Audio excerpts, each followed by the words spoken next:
കുറെ എന്താ പറയുന്നത്, നാട്ടിലെ കുറെ എന്താ പറയുന്നത്, വിവരം കെട്ട കുറെ വർഗ്ഗങ്ങളുണ്ടല്ലോ. ഈ വിവരം കെട്ട വർഗ്ഗങ്ങൾക്ക് എന്താ പറയണമെന്ന് പോലും അറിയത്തില്ല. അതായത് ഒരാളെ അപമാനിക്കാനായിട്ട് അവർ ഉപയോഗിക്കുന്ന പദങ്ങൾ അവർ പോലും അറിയാതെ അത് മറ്റുള്ളവരെ എത്രത്തോളം തരം താഴ്ത്തുന്നു എന്നുള്ളത് മനസ്സിലാക്കിക്കൊള്ളണം. മനസ്സിലായോ? ചിലവർ ഉപയോഗിക്കുന്ന പദങ്ങൾ നോക്കിക്കോണം. എത്രത്തോളം ഈ മനുഷ്യർക്ക് വിവരമില്ലായ്മയാണ്, ബുദ്ധിശൂന്യന്മാരായി ജീവിക്കുന്നു എന്നുള്ളതാണ് ഏറ്റവും വലിയൊരു തെളിവെന്ന് വേണം പറയാനായിട്ട്. എൻ്റെ കമന്റ് ബോക്സുകളിൽ ഞാൻ കൂടെ കണ്ട ഒരു കാര്യം, കൂടെ ഞാൻ കണ്ട വീട്ടുജോലിക്കാരി വീട്ടുജോലിക്ക് പോയില്ലേ ഇന്ന് എന്ന് പറഞ്ഞുകൊണ്ട്. അത് എന്തർത്ഥത്തിലാണ് വീട്ടുജോലിക്കാരി വീട്ടുജോലിക്ക് പോയില്ലേ എന്നെന്ന് പറഞ്ഞ് ചോദിക്കുന്നതെന്ന് എനിക്ക് മനസ്സിലായിട്ടില്ല ഇതുവരെയ്ക്കും. വീട്ടുജോലി ഏതെങ്കിലും തരത്തിൽ മോശപ്പെട്ട ജോലിയാണ്. അപ്പം വീട്ടുജോലി ചെയ്യുന്നവരെല്ലാം ഒരു അപമാനമായിട്ടൊരു വൃത്തികെട്ട ആൾക്കാരായിട്ട് കാണുന്നത് കൊണ്ട് ആ ഒരു പദം ഉപയോഗിച്ചുകൊണ്ട് എന്നെ പരിഹസിക്കാമെന്നുള്ള രീതിയിൽ ഇവർ ഇറങ്ങി പുറപ്പെടുമ്പോൾ ഇവരുടെയൊക്കെ മാനസികമായിട്ടുള്ള ചിന്താബോധം ഒന്ന് ചിന്തിച്ചു നോക്കിയേ നിങ്ങൾ. എത്രത്തോളം ഈ മനുഷ്യർ തരം താഴ്ന്നു കിടക്കുകയാണ് സമൂഹത്തിൽ. ഇങ്ങനെയുള്ള തരം താഴ്ന്ന എന്താ പറയുന്ന പ്രവൃത്തികളൊക്കെയാണ് ഈ മനുഷ്യ സമൂഹം ഒരിക്കലും നന്നാകാത്തെന്ന് വേണം പറയാൻ. നമ്മുടെ നാടൊന്നും ഗതി പിടിക്കാതെ ഇങ്ങനെ കിടക്കുന്നത് ഓരോരുത്തരുടെയും ജോലി നോക്കിയും ഓരോരുത്തരുടെയും ഇത് നോക്കിയും. ആക്ച്വലി ഞാൻ ഇസ്രായേലിൽ വീട്ടുജോലിയല്ല ഞാൻ ചെയ്യുന്നത്, ഞാൻ നഴ്സിംഗ് കെയർ ആണ് ഞാൻ കൊടുക്കുന്നത്. മനസ്സിലായോ? ഇതാരും വീട്ടുജോലി ചെയ്യാത്തവരെ പോലും വീട്ടുജോലി എന്തുവാ മാന്യമില്ലാത്ത ജോലിയെ പോലെയുള്ള രീതിയിലൊക്കെ പരിഹസിക്കാൻ വേണ്ടിയിട്ട് ഇങ്ങനെ വീട്ടുജോലിക്കാരെയൊക്കെ ആക്ഷേപിക്കേണ്ട കാര്യമുണ്ടോ? അവരും മനുഷ്യരല്ലേ, ജോലി എടുത്തല്ലേ അവരും ജീവിക്കുന്നേ, പിടിച്ചു പറിച്ചൊന്നുമല്ലല്ലോ ജീവിക്കുന്നേ.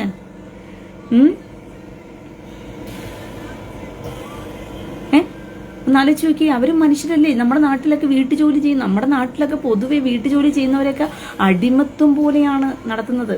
മറ്റു രാജ്യങ്ങളിലൊക്കെ പോയി കഴിഞ്ഞാൽ, അറബ് രാജ്യങ്ങളിലും അങ്ങനെയൊക്കെ തന്നെയാണ് കേട്ടോ. വീട്ടുജോലിക്കൊക്കെ പോകുന്നവരെ അടിമകളെ പോലെയൊക്കെയാണ് ട്രീറ്റ് ചെയ്യുന്നത്, വീട്ടുജോലിക്കൊക്കെ അറബ് രാജ്യങ്ങളിലൊക്കെ പോകുന്നവരെ. പക്ഷെ മറ്റു രാജ്യങ്ങളിലൊക്കെ വീട്ടുജോലിക്ക് പോകുന്നവർ പോലും അവരുടെ മണിക്കൂർ ബേസിൽ സാലറി മേടിച്ചിട്ട് തലങ്കാലിയാക്കിയാണ് ചെയ്യുന്നത്. നല്ലതുപോലെ പൈസ ഉണ്ടാക്കുന്ന കൂട്ടരാ. നമ്മുടെ നാട്ടിലുള്ള ഗവൺമെന്റ് സ്ഥാപനത്തിൽ നിന്ന് പണിയെടുക്കുന്നതിനേക്കാളും മണിക്കൂർ ബേസിൽ എന്താ പറയുന്നത് പണിയെടുത്തുകൊണ്ട് പോകുന്നവരവരൊക്കെ. ഞാൻ എന്താ പറയുന്നത്, ഞാൻ ചെയ്യുന്നത് വീട്ടുജോലിയല്ല, ഞാൻ ചെയ്യുന്നത് നഴ്സിംഗ് കെയർ ആണ്. മനസ്സിലാവുന്നുണ്ടോ? ഇനിയിപ്പോ ഞാൻ വീട്ടുജോലി ചെയ്താലും എന്നാ കുഴപ്പമിരിക്കുന്നേ അതിനകത്ത്? അതൊക്കെ പണിയല്ലേ, അതൊക്കെ ജോലിയല്ലേ. അപ്പം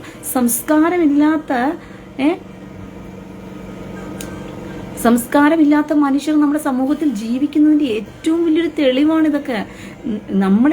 എന്നെ അപമാനിക്കുന്നു എന്ന് പറയുന്ന പേരില് മൊത്തത്തിൽ അവരെന്ത് ചെയ്യുകയാണ്? വീട്ടുജോലി ചെയ്യുന്ന സമൂഹത്തെ അപമാനിക്കുകയാണ്.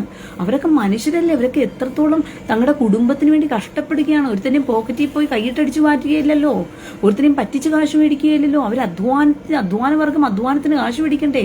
ഇന്നത്തെ കാലത്ത് ജനത്തിന് ഇതൊക്കെ പുച്ഛമായിട്ട് മാറിയത് എന്തുകൊണ്ടാണ്? നമ്മുടെ സമൂഹം അപ്രകാരം ഉള്ള കാഴ്ചപ്പാടുകൾ നമ്മുടെ സമൂഹത്തിലുള്ള ജനങ്ങൾക്ക് കൊടുത്തിരിക്കുന്നത് കൊണ്ടാ. ഇന്ന ജോലിക്ക് ഇന്ന ജോലിക്കാരെ ഇങ്ങനെ പരിഹസിക്കുക.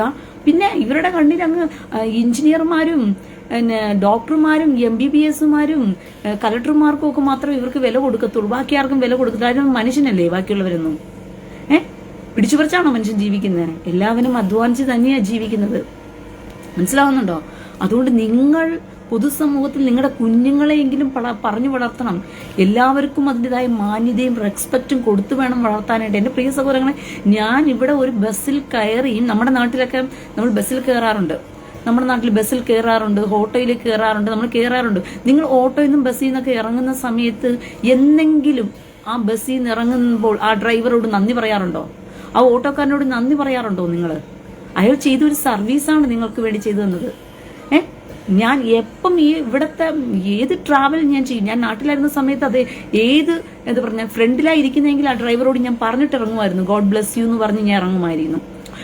ഓട്ടോ ഡ്രൈവർ ആണെങ്കിൽ സഹോദര ദൈവം നിങ്ങളെ അനുഗ്രഹിക്കട്ടെ എന്ന് പറഞ്ഞ് ഞാൻ ഇറങ്ങും. ഇവിടെ വന്നതിന് ശേഷവും ഞാൻ ബസ്സിൽ ഇത്രയും ദൂരത്ത് ബാക്കിലാണെങ്കിൽ പോലും ഞാൻ വിളിച്ചു പറയും തോതാറാബാ എന്ന് പറഞ്ഞിട്ടാണ് ഞാൻ ബസ്സിൽ നിന്ന് താഴോട്ട് ഇറങ്ങുന്നത്. എന്തിനാന്ന് വെച്ച് കഴിഞ്ഞാൽ നമ്മൾക്ക് ചെയ്ത ഒരു സർവീസിന് നന്ദി കൊടുക്കണം. നമ്മൾ മനുഷ്യരെ മനുഷ്യരായിട്ട് കാണാൻ പഠിക്കണം. നമ്മുടെ സമൂഹത്തിൽ ഇതൊക്കെ പ്രാക്ടീസ് ചെയ്ത് കൊടുക്കേണ്ടതാണ്. നമ്മുടെ സമൂഹത്തിൽ നമ്മുടെ മക്കൾക്ക് നമ്മൾ ചെയ്യുന്നത് കണ്ടാണ് നമ്മുടെ മക്കൾ വളരേണ്ടത്. മനസ്സിലായോ? ഞാൻ ചെയ്യുന്ന ജോലി എനിക്ക് പേഷ്യന്റിനെ കാണിക്കാൻ പറ്റത്തില്ല നിങ്ങളോട്. ആ ബെഡിൽ കിടക്കുന്നതാണ് എൻ്റെ പേഷ്യൻ്റ്.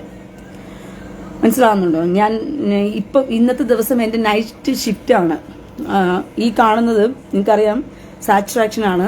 അത് കയറിയും ഇറങ്ങി നിൽക്കും ഓരോ സമയത്തും. അപ്പോൾ അതനുസരിച്ച് എനിക്ക് ചെക്ക് ചെയ്ത് അതിൻ്റെ മെഡിസിനും കാര്യങ്ങളും കൊടുക്കണം. അത് നിങ്ങൾക്ക് കാണാൻ പറ്റും. വെന്റിലേറ്ററാണ്, ട്രക്യോസ്റ്റമിയാണ് പേഷ്യൻ്റ്. അതുകൊണ്ട് ഇടയ്ക്ക് സാക്ഷൻ ചെയ്യണം. പിന്നെ ഫുഡ് നിങ്ങൾക്ക് കാണാൻ പറ്റും. ഫീഡിംഗ് ആണ്, ട്യൂബ് ഫീഡിംഗ് ആണ്. അപ്പോൾ ട്യൂബ് ഫീഡിങ് ചെയ്യുന്ന സമയത്ത് ചിലപ്പോൾ അത് ബ്ലോക്ക് ആകും. ആ ബ്ലോക്ക് വരുമ്പോഴത്തേക്കും അതെന്താന്ന് പറഞ്ഞ് ചെക്ക് ചെയ്യണം. ആ ബ്ലോക്ക് മാറ്റി കൊടുക്കണം. അങ്ങനെ പിന്നെ 3 നേരത്തേക്കുള്ള ഇഞ്ചക്ഷൻ കൊടുക്കണം. മനസ്സിലായോ? അങ്ങനെ എൻ്റെ ഡ്യൂട്ടി എന്ന് പറയുന്നത് ഈ ചേറിലിരുന്നിട്ട് ആ പൾസ് റേറ്റ് കയറി ഇറങ്ങി നിൽക്കുന്ന സമയത്ത് ഓക്സിജൻ ലെവലും പൾസ് റേറ്റും നോക്കിക്കൊണ്ടിരിക്കുക, ചെക്ക് ചെയ്തുകൊണ്ടിരിക്കുക. ആ ഓക്സിജൻ ലെവൽ മുകളിലോട്ട് പോകുന്നോ നോക്കിക്കൊണ്ടിരുന്നിട്ട് ആ ഓക്സിജൻ ലെവൽ താഴെയാണെന്നുണ്ടെങ്കിൽ അതിന്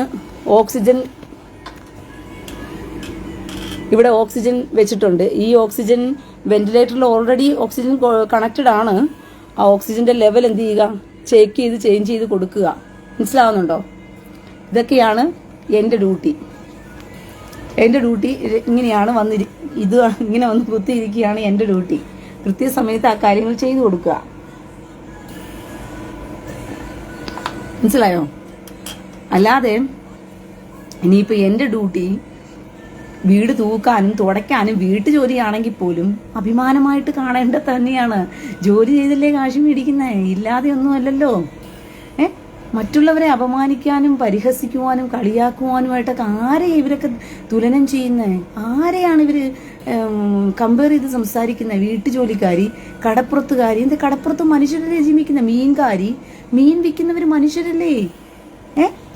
ഈ നമ്മുടെ സമൂഹം എത്രത്തോളം അധംപതിച്ച് കിടക്കുന്നു നോക്കി. നമ്മുടെ സമൂഹം ഒന്ന് ആലോചിച്ച് നോക്കി പ്രിയ സഹോദരങ്ങളെ. നമ്മുടെ സമൂഹം എത്രത്തോളം അധംപതിച്ച് കിടക്കുകയാണെന്ന് ആലോചിച്ച് നോക്കി. മനുഷ്യരെ പരിഹസിക്കാൻ വേണ്ടി ഉപയോഗിക്കുന്നത് മറ്റുള്ളവരുടെ ജോലിയെ തരം താഴ്ത്തിക്കൊണ്ടാണ് മറ്റുള്ളവരെ വിളിക്കുന്നത്. പിന്നെ 10 തെറി വിളിക്കുന്നെങ്കിൽ ഈ മനുഷ്യർക്ക് വിളിക്കാം 10 തെറി നമ്മളെ. പക്ഷെ ഈ 10 തെറി വിളിക്കുന്നതിനകത്തുള്ളതും മറ്റുള്ള വ്യക്തിയെ ഒരു ജോലി മേഖലയിൽ നിൽക്കുന്ന മനുഷ്യരെയൊക്കെ അപമാനിച്ചുകൊണ്ട് അവർ ചെയ്യുന്നത് ഏതോ വൃത്തികേട്ട തൊഴിലാണെന്നുള്ള രീതിയിലാണ് നമ്മളെ പരിഹസിക്കാൻ വേണ്ടിയിട്ട് ഈ വാക്കുകളെടുത്ത് ഉപയോഗിക്കുന്നത്. ഇനി മേലാൽ നിങ്ങളുടെ സമൂഹത്തിൽ ആരും നിങ്ങളുടെ മക്കൾക്ക് നിങ്ങൾ മാതൃക കാണിച്ചു കൊടുക്കും. ഇമാതിരിയുള്ള വൃത്തികെട്ടവന്മാർ വന്ന് ഇമാതിരിയൊക്കെ കമന്റ് കൊടുക്കുന്ന സമയത്ത് തക്ക മറുപടി കൊടുത്ത് ഇവന്മാരെയൊക്കെ പറഞ്ഞു വിടണം, ഈ വൃത്തികെട്ട ജന്മങ്ങളെയൊക്കെ. മനസ്സിലായോ? നമ്മുടെ സമൂഹത്തിൽ നമ്മൾ കാണിച്ചു കൊടുക്കുന്നതാണ് മാതൃക എന്ന് പറയുന്നത്. അത് എത്ര ഈ സത്യം പറഞ്ഞാൽ എനിക്ക് വീട്ടുജോലിക്കാരി എന്നൊക്കെ പറഞ്ഞിട്ട് വീട്ടുജോലിക്കാരി നീ വീട്ടുജോലിക്ക് പോയില്ലേ എന്നൊക്കെ പറഞ്ഞിട്ട് എന്നോട് പറയുമ്പം എനിക്ക് സത്യം പറഞ്ഞാൽ ഇതൊന്നും വലിയ, പക്ഷെ എൻ്റെ വേദന ഈ വീട്ടുജോലി ചെയ്യുന്നവരെയൊക്കെ ഇവന്മാർ അവമാനിക്കുന്നതിന്റെ ഉദ്ദേശം എന്താണെന്ന് എനിക്ക് മനസ്സിലാകാത്തത്. അവർ മനുഷ്യരല്ലേ? അവർ പോയി പണിയെടുത്തുകൊണ്ട് വന്നിട്ട് അവരുടെ കുടുംബം പോറ്റുകയല്ലേ. ഇസ്രായേൽ എന്നൊക്കെ പറയുന്ന രാജ്യത്ത് ഈ വീട്ടുജോലി എന്നൊക്കെ പറഞ്ഞിട്ട് പോയി അവർ പണിയെടുത്താലുണ്ടല്ലോ, അവർ മണിക്കൂർ ബേസിനാ പൈസ മേടിക്കുന്നത്. 1 മണിക്കൂറിന് 60 ഷെക്കേലാ മേടിക്കുന്നത്. അപ്പൊ 2 മണിക്കൂർ പണിയെടുത്താൽ എത്ര ഷെക്കേൽ കിട്ടും? 120 ഷെക്കേൽ കിട്ടും. 120 ഷെക്കേൽ 2 മണിക്കൂർ പണിയെടുത്താൽ 120 ഷെക്കേലാവുമ്പോൾ നാട്ടിൽ എത്ര രൂപ നിങ്ങൾക്ക് മനസ്സിലായോ? 2 മണിക്കൂറത്തേക്ക് 3200 രൂപ അടുപ്പിച്ചായി. 2 മണിക്കൂർ പണിയെടുക്കുന്നതിനാ 3200 രൂപയാ നാട്ടിൽ പണി കിട്ടുന്നത്. നാട്ടിലത്തെ പൈസ വെച്ചിട്ടാണെങ്കിൽ അത്രത്തോളം ശമ്പളമായി ഇവിടെ വീട്ടുജോലിക്കാണെങ്കിൽ പോലും മേടിക്കുന്നവർ മേടിച്ചോണ്ട് പോകുന്നത്. അപ്പൊ അതിന് അത്രത്തോളം മാന്യതയുള്ള പണിയായതുകൊണ്ടല്ലേ നമ്മുടെ നാട്ടിൽ വീട്ടുജോലിക്കാരെ അടിമകളെ പോലെ ട്രീറ്റ് ചെയ്യുന്നത് കൊണ്ടാ. കൊമ്പത്തെ രാജാക്കന്മാരും കൊമ്പത്തെ അമ്മച്ചിമാരും അങ്ങ് ഗവൺമെന്റിൽ നിന്ന് ഇരുന്നിരുന്ന് പുട്ടടിച്ച് കാശ് മേടിക്കുന്നവന്മാരും പെൻഷൻ മേടിക്കുന്നവന്മാരും വീട്ടിൽ ജോലിക്കാരെ കൊണ്ടുവന്നിട്ട് 116 ജോലി അങ്ങ് ചെയ്യിപ്പിക്കും. പറഞ്ഞതിനേക്കാളും കൂടുതൽ പണി അങ്ങ് ചെയ്യിപ്പിച്ചിട്ടാണ് തുച്ഛമായ പൈസ എണ്ണി അങ്ങ് കൊടുക്കുന്നത്. ഇവിടെ അങ്ങനെയൊന്നുമില്ല. ഇവിടെ ഒരു പണിയെടുക്കാൻ വന്നിട്ടുണ്ടെങ്കിൽ അവർ ചോദിക്കും ഏതൊക്കെ ജോലിയാണ് ചെയ്യേണ്ടത്, എവിടെയൊക്കെയാണ് ക്ലീൻ ചെയ്യേണ്ടതെന്നൊക്കെ പറഞ്ഞ് അവർ ചോദിക്കും. അവർ ചോദിച്ചിട്ട് അവരിത്രയാണ് ഡ്യൂട്ടി എന്ന് പറഞ്ഞു കഴിയുമ്പോൾ അത്രയും ജോലി ചെയ്തിട്ട് പോകുന്നതിനാണ്, അവർക്ക് 2 മണിക്കൂർ ചെയ്തിട്ട് പോകുന്നതിനാണ് അവർ ഇത്രയും കാശ് മേടിച്ചുകൊണ്ട് പോകുന്നത്. അവരൊക്കെയാണ് ഏറ്റവും കൂടുതൽ കാശ് മേടിക്കുന്നത്. എന്നേക്കാളൊക്കെ കൂടുതൽ കാശ് മേടിക്കുന്ന വീട്ടു ജോലി ചെയ്യുന്നവരെ ഇവിടെയൊക്കെ. ഇവിടെ വന്ന് ഒത്തിരി ശ്രീലങ്കക്കാരും ഇന്ത്യൻസും ഉണ്ട്. ക്ലീനിങ്ങിന്റെ ഡ്യൂട്ടി ചെയ്യുന്നവരുണ്ട്. അങ്ങനെയുള്ളവർ എന്നെക്കാളും കൂടുതൽ സാലറി മേടിക്കുന്നുണ്ട്. മനസ്സിലായോ?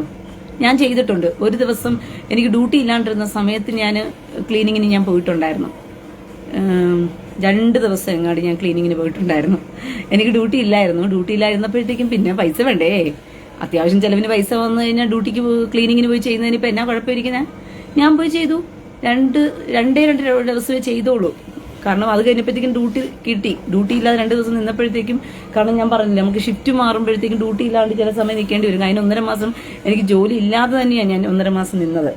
അങ്ങനെ ഇരുന്ന സമയത്ത് 2 ദിവസത്തേക്ക് ഞാൻ ഡ്യൂട്ടിക്ക് പോയി. ഒരു ദിവസം ഒരു അടുത്ത് ഞാൻ 3 മണിക്കൂർ ചെയ്തു. 6 12 120 180 ഷെക്കൽ കിട്ടി എനിക്ക്. ഇതൊന്നും വലിയ പുത്തരിയൊന്നും അല്ല പ്രിയ സഹോദരങ്ങൾ. ഞാൻ എൻ്റെ വീട്ടിൽ ജോലി ചെയ്യുന്നവളല്ലേ. ഞാൻ 10-25 40 കൊല്ലമായി ഇപ്പോഴും വീട്ടിൽ തന്നെയാണ് ജോലി ചെയ്യുന്നത്. എൻ്റെ ഇപ്പം വീട്ടിൽ പോയി, ഞാനിപ്പം ഇവിടുത്തെ ഡ്യൂട്ടി കഴിഞ്ഞ് എൻ്റെ വീട്ടിൽ പോയി എൻ്റെ വീട്ടിൽ ജോലി ഞാനല്ലേ ചെയ്യുന്നത്? നാട്ടുകാരനാണോ ചെയ്യുന്നത്? അല്ല, അറിയാണ്ട് ഞാൻ ചോദിക്കുവോ, നിങ്ങളൊക്കെ ഈ മനുഷ്യ സമൂഹം എന്തുവാ കണ്ടുകൊണ്ടിരിക്കുന്നത്? നമ്മുടെ വീട്ടിൽ അമ്മയും അച്ഛനും പെങ്ങളും അനിയത്തിയൊന്നും വീട്ടു ജോലിയല്ലേ ചെയ്യുന്നേ? എൻ്റെ വീട്ടിൽ പോയാൽ എൻ്റെ വീട്ടിൽ തൂക്കുന്നത് ഞാനാണ്, എൻ്റെ വീട്ടിലെ പാത്രം കഴുകിക്കുന്നത് ഞാനാണ്, എൻ്റെ വീട്ടിലെ കക്കൂസ് കഴുകുന്നത് ഞാനാണ്, എൻ്റെ വീട്ടിലെ കാര്യങ്ങളൊക്കെ ഞാൻ തന്നെയാണ് ചെയ്യുന്നത്. ഇപ്പം ഇവിടുന്ന് ഡ്യൂട്ടി കഴിഞ്ഞ് ഞാൻ വീട്ടിൽ നേരെ ചെന്ന് കഴിയുമ്പോഴത്തേക്കും അവിടെ പോയി പാത്രം കഴുകി വെച്ച് വല്ല ഫുഡ് ഉണ്ടാക്കി വീടും തൂത്തുവാരിയിട്ട് ബാത്റൂമും കഴുകി കുളിച്ച് റെഡിയായി ഫ്രഷായി പിന്നെ കുറച്ചു നേരം കിടന്ന് ഉറങ്ങിയിട്ടാണ് എൻ്റെ ബാക്കിയുള്ള പണികളൊക്കെ ഞാൻ നോക്കി പിന്നെ അടുത്ത ഡ്യൂട്ടിക്ക് വേണ്ടി വരുന്നതല്ലേ. എല്ലാ മനുഷ്യൻ്റെയും ജീവിതത്തിൽ റൊട്ടേൺ അങ്ങനെയല്ലേ? എല്ലാവരും ഈ വീട്ടില് പ്രത്യേക ജോലിക്കാരിയെ വെച്ചാണോ നമ്മുടെ നാട്ടിലെല്ലാവരും ജീവിച്ചുകൊണ്ടിരിക്കുന്നത്? മാന്യതയോടുകൂടി മനുഷ്യനെ കാണാൻ പഠിച്ചു കഴിഞ്ഞാൽ എല്ലാം മഹത്വമാണ്. അതാണ് മനുഷ്യനായിട്ട് മനുഷ്യനെ കാണുമ്പോഴാണ് ആ ഒരു വേർതിരിവ് ലെവലില്ലാതെ പോകുന്നത്. ഇവിടെയൊക്കെ ഡോക്ടർമാർ കല്യാണം കഴിക്കുന്നത് ഡോക്ടർ സ്ത്രീ ആയിരിക്കും, പക്ഷെ അവരുടെ ഭർത്താവ് ആരായിരിക്കും എന്ന് വെച്ച് കഴിഞ്ഞാൽ മുനിസിപ്പാലിറ്റി ക്ലീൻ ചെയ്യുന്നവനായിരിക്കും, റോഡ് വൃത്തിയാക്കുന്നവനായിരിക്കും.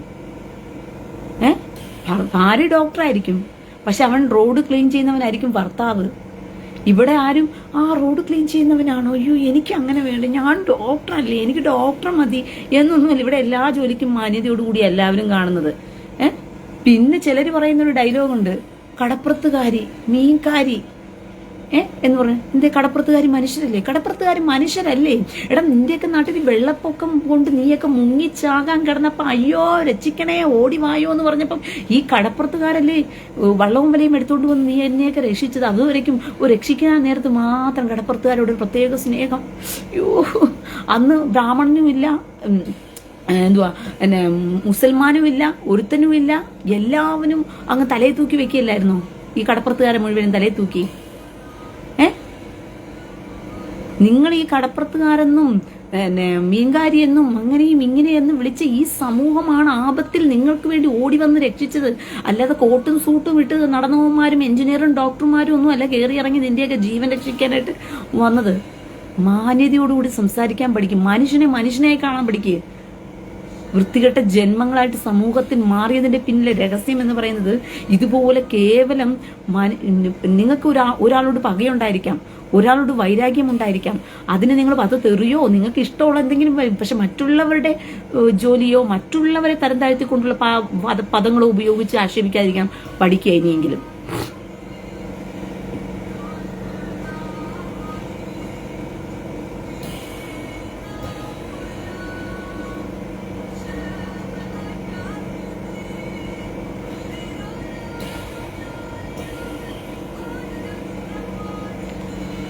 മനസ്സിലായോ? മറ്റുള്ളവരുടെ ഓക്കെ. അതുകൊണ്ട് എൻ്റെ ജോലിയെക്കുറിച്ച് നിങ്ങൾ ആരും ആകുലപ്പെടണ്ട. എൻ്റെ ജോലി ഇവിടെ നഴ്സിംഗ് കെയർ ആണ്. ഞാൻ നഴ്സിംഗ് കെയർ കൊടുക്കുന്ന വ്യക്തിയാണ്. അതുകൊണ്ട് എനിക്ക് എൻ്റെ ജോലിക്ക് തക്കതായ പ്രതിഫലമുണ്ട്. ഞാൻ ആ പ്രതിഫലവും കൈപ്പറ്റി ഞാൻ ജീവിക്കുന്നു. അതുകൊണ്ട് എന്നെ പരിഹസിക്കുന്നു എന്നുള്ള പേരും പറഞ്ഞുകൊണ്ട് നാട്ടിലുള്ള പാവപ്പെട്ട വീട്ടുജോലി ചെയ്യുന്ന സ്ത്രീകളെയും ഇവിടെയൊക്കെ ചെയ്യുന്ന വീട്ടുജോലി സ്ത്രീകളെ മൊത്തത്തിൽ വീട്ടുജോലി എന്ന് പറയുന്ന ജോലി ആക്ഷേപിച്ചുകൊണ്ടുള്ള വൃത്തികെട്ട പദപ്രയോഗങ്ങളൊന്നും ഇവിടെ ഉപയോഗിച്ചേക്കരുത്. എൻ്റെ പേജിൽ വന്ന് കയറി അതും കൂടി ഞാൻ പറഞ്ഞേക്കുവാ. കാരണം എല്ലാവരും മനുഷ്യരാണ്. എല്ലാ ജോലിക്കും അതിൻ്റെതായ മാന്യതയുണ്ട്. അല്ലാതെ കോട്ടും സൂട്ടും ഇട്ട് നടക്കുന്നവന് മാത്രമല്ല മാന്യത. എടാ, കൃഷിപ്പണിക്കാരൻ തന്റെ വയലിൽ കയറി അവൻ കഷ്ടപ്പെട്ട് അധ്വാനിച്ചാലേ കോട്ടും സൂട്ടും ഇട്ട് നീയൊക്കെ കമ്പ്യൂട്ടറിന് മുമ്പിൽ കുത്തിയിരിക്കുന്നവന്റെ അണ്ണാക്കിലോട്ടും വയറ്റിനകത്തോട്ടും ആഹാരം ഇറങ്ങി പോത്തുള്ളൂ. മനസ്സിലായോ? അപ്പോൾ ആദ്യം റെസ്പെക്ട് കൊടുക്കേണ്ടത് ആർക്കാ? ആ കൃഷി പണിയെടുക്കുന്നവനാ കൊടുക്കേണ്ടത്. ആദ്യം റെസ്പെക്ട് കൊടുക്കേണ്ട ആർക്കാ? ചെളിക്കകത്ത് കിടന്ന് പിന്നെ അധ്വാനിക്കുന്നവനാ റെസ്പെക്ട് കൊടുക്കേണ്ടത്. നമ്മുടെ നാട്ടില് എന്തുവാ പിന്നെ മുനിസിപ്പാലിറ്റിയിൽ ഇരിക്കുന്ന കമ്പ്യൂട്ടറിന് മുമ്പിൽ ഇരിക്കുന്ന സാറന്മാരെ ഷാറന്മാരെ എന്ന് പറഞ്ഞു കൊടുക്കും. ചവറ് വരാൻ പോകുന്നവർക്ക് ഡേ എന്തരേ അവിടെ പോയി ചവറ് കറേ എന്ന് പറയും. മനുഷ്യനായി കാണാൻ പഠിക്കുക. ഇനിയെങ്കിലും വൃത്തികെട്ട ജന്മങ്ങളെ മനുഷ്യനായി കാണാൻ പഠിക്കുക. അവനും അതേ മുനിസിപ്പാലിറ്റി തന്നെ പണിയെടുക്കുന്നവനല്ലേ? എടാ, അവൻ ക്ലീൻ ചെയ്തില്ലെങ്കിൽ നിന്റെ നാട് നാറത്തില്ലേ? നിന്റെ വീടും നിന്റെ നാടും നാറത്തില്ലേ അവൻ ക്ലീൻ ചെയ്തില്ലെങ്കിൽ? മേശപ്പുറത്തിരുന്ന് ഒപ്പിടാനും ഫയലിടാനും കോട്ടിടാനും. അപ്പൊ നമ്മുടെ സമൂഹമാണ് ഇങ്ങനെ ആക്കി വെച്ചത്. നമ്മുടെ മാതാപിതാക്കൾ സ്കൂളുകളിൽ കൊണ്ടുപോയി കുഞ്ഞുങ്ങളെ ചേർക്കുന്ന സമയത്ത് സ്കൂളുകളിൽ പോലും ഈ വേർതിരിവുണ്ടാക്കി കൊടുത്തു വെച്ചിരിക്കുക. നമ്മുടെ സമൂഹത്തിൽ കുഞ്ഞുങ്ങൾക്ക് പോലും. നിങ്ങളുടെ സ്കൂളുകളിൽ കുഞ്ഞുങ്ങൾ പഠിക്കുന്ന സമയത്ത്, എൻ്റെ മോൻ സ്കൂളിൽ പഠിച്ചുകൊണ്ടിരുന്ന സമയത്ത് എൻ്റെ മോന് ചില സമയങ്ങളിൽ 5-6 റാങ്കൊക്കെ മേടിക്കും. 5 റാങ്ക് 6 റാങ്ക്, അതായത് ഒരു 4ാം ക്ലാസ് വരെ അവൻ നന്നായിട്ട് റാങ്ക് ലിസ്റ്റിൽ ഒരു 56 പിള്ളേർ ക്ലാസ്സിൽ കാണും. അപ്പൊ ഇവനൊരു 5ലും 6ലും ഒക്കെ റാങ്ക് ലിസ്റ്റിൽ വരും. അപ്പൊ ഒരു പ്രാവശ്യമായപ്പോ ഇവൻ റാങ്കിൽ വന്നപ്പോഴത്തേക്കും 9ാമത്തെ റാങ്കിൽ വന്നു. അപ്പോഴത്തേക്കും പിന്നെ നമ്മുടെ കൂടെ പഠിക്കുന്നതിന് വേറൊരു ഫാമിലി ഉണ്ട്. അയാളുടെ പേരും അലക്സ് എന്നാണ് അയാളുടെ പേര്. അപ്പൊ അയാളുടെ മോൻ വന്നിട്ട് അവൻ 5ാമത്തെ റാങ്കിലും വന്നു. ആ ചെറുക്കൻ ഒന്ന് അയാൾ വന്നിട്ട് പറഞ്ഞു, ഇടാ നോക്കടാ, പിന്നെ നിന്നെക്കാളും മറ്റു ചെറുക്കൻ കണ്ടോ, അവൻ 1ാം റാങ്കിലേക്ക് വന്നു എന്നൊക്കെ പറഞ്ഞ് ഇയാൾ വഴക്ക് പറയുക ചെറുക്കനെ കിടന്ന് തന്നെ. അപ്പൊ എന്റെ മോനാണെങ്കിൽ പേടി, എന്നോട് വന്നിട്ട് ആ പേപ്പർ കൊണ്ടുവന്ന് കാണിക്കാൻ പേടി. അവൻ 9ാം റാങ്കിലേക്ക് വന്നു എന്നുള്ള പേടി. കാരണം ഓൾറെഡി 5ലും 6ലും റാങ്കിൽ കിടക്കുന്നവൻ പെട്ടെന്ന് 9ാം റാങ്കിലേക്ക് വന്നപ്പോഴത്തേക്കും ഞാൻ അടിക്കുമോ വഴക്ക് പറയുമോ എന്നുള്ള പേടി കാരണം അവൻ ആ പേപ്പർ കൊണ്ടുവന്ന് കാണിക്കാൻ എന്നെ പേടിച്ചു എൻ്റെ അടുത്ത് വന്നിട്ട്. അപ്പം ഞാൻ പേപ്പർ പ്രോഗ്രസ് റിപ്പോർട്ട് കിട്ടിയോന്ന് ചോദിച്ചു. അപ്പോഴത്തേക്കും അവനിങ്ങനെ, അമ്മ അടിക്കല്ലമ്മ, അമ്മച്ചി പ്ലീസ് അമ്മച്ചി എന്നിങ്ങനെ പറഞ്ഞു. അവൻ എന്ത് മക്കളെ, ഞാൻ വിചാരിച്ചു വല്ല തോറ്റുവെല്ലാം പോയി കാണുമായിരിക്കും, അതായിരിക്കും ഇത്രത്തോളം പേടിക്കുന്നതെന്ന് വിചാരിച്ചു. അപ്പൊ ഞാൻ പറഞ്ഞു, ഇല്ല അടിക്കത്തൊന്നുമില്ല, കാണിക്കും എന്തുവാന്ന് കാണിക്കും. ഞാൻ നോക്കുമ്പോഴത്തേക്കും എന്തുവാ റാങ്ക് ലിസ്റ്റിനകത്ത് 9ലാണ് കിടക്കുന്നത്. അപ്പോഴത്തേക്കും ഞാൻ കെട്ടിപ്പിടിച്ചു, അയ്യോ എൻ്റെ ചക്കരയ്ക്ക് 9ാം റാങ്ക് കിട്ടിയോ എന്നൊക്കെ പറഞ്ഞ് കുറെ ഉമ്മയൊക്കെ കൊടുത്തപ്പോഴത്തേക്കും കൊച്ച് അമ്മയ്ക്ക് വിഷമമില്ലേ? ഞാൻ പറഞ്ഞു, എന്തിനു വിഷമിക്കുന്നു? ഇല്ല, ഞാൻ കഴിഞ്ഞ പ്രാവശ്യം 6ാം റാങ്കിൽ വന്നിട്ട് ഇപ്പൊ 9ാം റാങ്കിലല്ലേ പോയത്, 3 റാങ്കിൽ താഴെ പോയില്ലേ എന്ന് ഇവൻ പറഞ്ഞു. അപ്പൊ ഞാൻ അവനോട് പറഞ്ഞു, മോനെ നിന്നെക്കാളും മുന്നിൽ നിൽക്കുന്ന 8 പേരെ അല്ല ഞാൻ നോക്കുന്നത്, പിന്നെയോ നിന്നെക്കാളും താഴെ കിടക്കുന്ന, അതായത് 60 പേരുള്ള സ്കൂളിനകത്ത് ഇവൻ 9ാം റാങ്ക് വരണമെങ്കിൽ ഇവൻ എത്ര പേരെ തോൽപ്പിച്ചിട്ടാ 9ാം റാങ്കിലോട്ട് കയറിയിരിക്കുന്നതെന്ന് നോക്കിയേ നിങ്ങൾ ഒന്ന് ആലോചിച്ച് നോക്കണം. 51 പിള്ളേരെ തോൽപ്പിച്ചിട്ട് എന്റെ കുഞ്ഞ് 9ാം റാങ്കിലോട്ട് വരണമെന്നുണ്ടെങ്കിൽ അതിന് ഞാൻ പ്രോത്സാഹിപ്പിക്കുകയല്ലേ ചെയ്യേണ്ട. അല്ലാതെ അവന്റെ മുമ്പിൽ കിടക്കുന്ന 8 പേരെ നോക്കിയിട്ട് ഇവന് തല്ലേണ്ട വല്ല കാര്യമുണ്ടോ? അവന് മുമ്പിൽ കിടക്കുന്ന 8 പേരെ നോക്കിയിട്ട് എടാ 8 പേര് കയറി ഇത് കണ്ടില്ലേ നീരൊക്കെ എന്തിനാ അങ്ങനെ പറയേണ്ട വല്ല കാര്യമുണ്ടോ? നമ്മളെപ്പോഴും നമ്മുടെ കുഞ്ഞിന്റെ പുറകെ ഒരെണ്ണം ഉണ്ടോ, ആ ഒരെണ്ണത്തെ കടത്തി വിട്ട് നമ്മുടെ കുഞ്ഞ് മുകളിലോട്ട് വന്നോ, അതിനെ അപ്രീഷിയേറ്റ് ചെയ്യാൻ വേണ്ടത്. അങ്ങനെയാണ് അപ്രീഷിയേറ്റ് ചെയ്യേണ്ടത്. നമ്മുടെ കുഞ്ഞിന്റെ മുമ്പിൽ ഒരെണ്ണത്തിനെ അവന് തോൽപ്പിക്കാൻ പറ്റുമോ? അത് തന്നെ ധാരാളമാണ്. അതിനെ പ്രോത്സാഹിപ്പിച്ചു കൊടുക്കുക, അതിനെ അപ്രീഷിയേറ്റ് ചെയ്ത് കൊടുക്കുക. അപ്പോഴായിരിക്കും ആ കുഞ്ഞിന് വീണ്ടും വീണ്ടും വീണ്ടും എന്ത് ചെയ്യുന്നത്, പ്രോത്സാഹനം ഉണ്ടാകുന്നത്. മാതാപിതാക്കൾ അങ്ങനെയാ മക്കളെ വളർത്തിയെടുക്കേണ്ടത്. നമ്മുടെ സമൂഹത്തിൽ നമ്മൾ വളർത്തിയെടുക്കുന്ന രീതികളാണ് നമ്മുടെ കുഞ്ഞുങ്ങൾ നേരാവണ്ണം വളരെ തെറ്റിപ്പോകുന്നതും ഇമാതിരിയുള്ള വാക്കുകളെല്ലാം പദപ്രയോഗങ്ങളെല്ലാം നമ്മുടെ സമൂഹത്തിൽ വരുന്നതും അതുകൊണ്ടാണ്. മനുഷ്യനായി കാണാൻ പറ്റാത്തത് അതുകൊണ്ടാണ്. ഒരു മനുഷ്യനായി കാണാൻ പറ്റാത്തതും ഒരു മനുഷ്യനായി സൽക്കരിക്കാതെ പറ്റാത്തതും ഒക്കെ അതുകൊണ്ടാണ്. ഞാൻ എൻ്റെ ജീവിതത്തിൽ എൻ്റെ കുഞ്ഞുങ്ങളെ കൂടെ നിർത്തി ഞാൻ പലപ്പോഴും അവർക്ക് പലതും ജീവിതത്തിൽ പ്രാക്ടിക്കലായിട്ടാണ് ഞാൻ പഠിപ്പിച്ചു കൊടുത്തുകൊണ്ടിരുന്നത്. അല്ലാതെ ചുമ്മാ വായ കൊണ്ട് മാത്രം പഠിപ്പിക്കലല്ല. പ്രാക്ടിക്കൽ ലൈഫിൽ എൻ്റെ കുഞ്ഞുങ്ങൾക്ക് ഞാൻ പലതും കാണിച്ചു കൊടുത്തിട്ടുണ്ട്. ഇങ്ങനെയാണ് ലൈഫ് കൊണ്ടുപോയി ജീവിക്കേണ്ടതെന്ന് പറഞ്ഞിട്ട്. അത് ഇപ്പോഴും അങ്ങനെ തന്നെയാണ്. 24 മണിക്കൂറും നീ എത്രാത്ത കുത്തിക്കോളും, അതെന്തോടെ നോക്കിക്കൊണ്ടിരിക്കും, ഇതെന്തോടുവാ നോക്കിക്കോളും, ഇങ്ങനെയൊന്നും ഞാൻ ചോദിക്കാറുമില്ല, എടുക്കാറുമില്ല.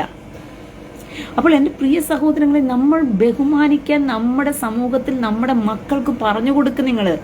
നിങ്ങൾ പ്രാക്ടീസ് ചെയ്ത് കൊടുക്ക്. കുഞ്ഞു കാര്യങ്ങളിൽ പോലും ഒരാളൊരു ഉപകാരം ചെയ്താൽ, ഒരു ഓട്ടോയ്ക്കകത്ത് കയറിയാൽ പോലും ആ ഓട്ടോ ഡ്രൈവറിനോട് നന്ദി ചേട്ടാ ഇവിടം വരെ കൊണ്ട് ഇറക്കിയതിന് എന്നൊന്ന് പറഞ്ഞു നോക്കിയേ.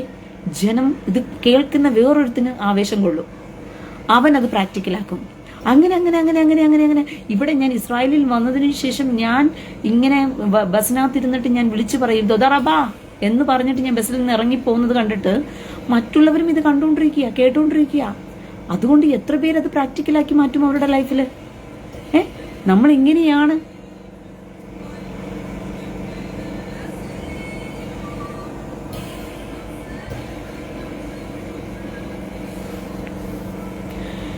ഈ ലോകം മുഴുവനും എന്തോ ഓട്ടമാണ്. എന്തിനു വേണ്ടി ഓടുന്നു, ഇല്ലെങ്കിൽ ഇതേക്കുറിച്ച് എന്ത് ലാഭം ഒരു മനുഷ്യനും അറിയുന്നില്ല. തീർച്ചയായിട്ടും അതാണ്, ഒരു മനുഷ്യനും ഇതിനെക്കുറിച്ച് അവരറിയുന്നില്ല. ഒരു മനുഷ്യനും ഇതിനെക്കുറിച്ച് മനസ്സിലാക്കുന്നില്ല, ഒരു മനുഷ്യനും ഇതിനെക്കുറിച്ച് തിരിച്ചറിവില്ല. നമ്മളെ മനുഷ്യരായി ജീവിക്കുവാനും നന്മ ചെയ്യുവാനും കർത്താവ് പഠിപ്പിച്ചു. ഈ പ്രാക്ടിക്കൽ ലൈഫ് മനുഷ്യർക്ക് പറഞ്ഞു കൊടുക്കാനാണ് കർത്താവ് പഠിപ്പിച്ചത്. പക്ഷെ ഇന്ന് അതൊന്നും പുറം ലോകത്തിലേക്ക് എത്തിക്കാൻ ആരും പാസ്റ്റർമാരും തയ്യാറല്ല, ഒരുത്തരും തയ്യാറല്ല. ശിഷ്യത്വം അങ്ങനെ പഠിപ്പിച്ചു കൊടുക്കാനാണ് കർത്താവ് പറഞ്ഞത്. പക്ഷെ ഇന്നെല്ലാം തലകീഴായിട്ട്, ഇന്നെല്ലാം മതത്തിന്റെ കീഴിൽ പോയിട്ട് ഓരോരുത്തരെയും പിടിച്ച് കർത്താവ് രക്ഷിക്കുന്നു, കർത്താവ് സ്വർഗത്തിൽ കൊണ്ടുപോകും എന്ന് പറഞ്ഞ് മതപരിവർത്തനം എന്നുള്ള രീതിയിൽ നടത്തിക്കൊണ്ടിരിക്കുക. ഇത് കർത്താവ് പഠിപ്പിച്ചു കൊടുത്ത ഒരുപാട് നല്ല കാര്യങ്ങൾ പ്രാക്ടിക്കൽ ലൈഫിൽ ചെയ്യാൻ വേണ്ടിയിട്ടാണ് കർത്താവ് പഠിപ്പിച്ചു കൊടുത്തത്. അതൊക്കെ പ്രാക്ടിക്കൽ ലൈഫിൽ ചെയ്യാൻ വേണ്ടിയിട്ടാണ്. അപ്പോൾ എൻ്റെ പ്രിയ സഹോദരങ്ങളെ, നമ്മുടെ നാട്ടിൽ ജോലിയെ തരം താഴ്ത്തി നിങ്ങൾ ഇനി മേലെ കാണരുത്. ഞാൻ എല്ലാവരോടും പറയുക, മനുഷ്യനെ മനുഷ്യനായി കാണാൻ പഠിക്കുക. ഇനി ഏറ്റവും കൂടുതൽ റെസ്പെക്ട് കൊടുക്കേണ്ടത് വയലിൽ പോയി അധ്വാനിക്കുന്നവനാണ്. കർഷക പണിക്കാണ് അവന് ഏറ്റവും കൂടുതലും അധ്വാനത്തിന് കാശ് കൊടുക്കേണ്ടതും അതിന് തന്നെയാണ് റെസ്പെക്ട്. ഒരു മിനിറ്റ്.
ഓക്കെ, ആ ഓക്സിജന്റെ ഇത് വിട്ടുപോയി. ഓക്കെ, അപ്പോൾ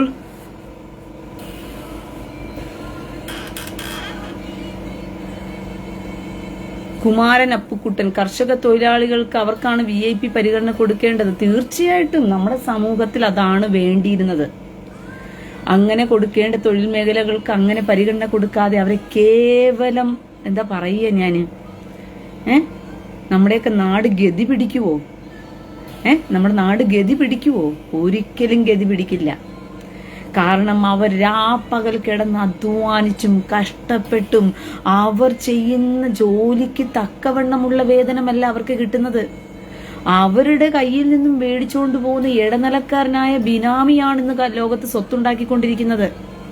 നോക്കിക്കോ, ഒരു പണിയും എടുക്കാത്തവൻ അവരുടെ കയ്യിൽ നിന്നും വന്ന് വാങ്ങിച്ചുകൊണ്ട് പോയിട്ട് അവൻ രാപ്പകൽ വർഷങ്ങൾ കാത്തിരുന്ന്, മഴയ്ക്ക് വേണ്ടി കാത്തിരുന്ന്, അതിനുവേണ്ടി അവൻ ഉറക്കം വിളഞ്ഞിരുന്ന് അധ്വാനിച്ചും കഷ്ടപ്പെട്ടും അവൻ ഉണ്ടാക്കിയ ആ ഇതിനു വേണ്ടിയിട്ട് ഇന്ന് നമ്മുടെ നാട്ടിൽ കണ്ടില്ലേ, കേരളത്തിൽ കണ്ടില്ലേ, കർഷകന്മാർക്ക് കൊടുക്കാതെ എത്ര എണ്ണം ആത്മഹത്യ ചെയ്യുന്നു. ബാക്കിയുള്ളവന്മാർക്കെല്ലാം കുത്തിയിരുന്ന് പിന്നെ എന്തുവാ പുട്ടടിക്കുന്നവന്മാർക്കും പിന്നെ പിൻവാതിൽ നിയമനം നടത്തി ചുമ്മാതെ കയറിയവന്മാർക്കും ലക്ഷക്കണക്ക് സാലറിയും കൂട്ടിക്കൊടുത്ത് പെൻഷനും കൂട്ടിക്കൊടുത്ത് അതും കൂട്ടിക്കൊടുത്ത് എല്ലാം കൂട്ടിക്കൊടുത്ത് എല്ലാ തോന്നിവാസികൾക്കും പൈസ കൊടുത്തിട്ട് അവന്മാർക്ക് ഒരു മുടക്കവും ഇല്ലാതെ അവന്മാരുടെയൊക്കെ മാസം വീടുകളിലും അക്കൗണ്ടുകളിലേക്കും പൈസ കയറി പോവുക.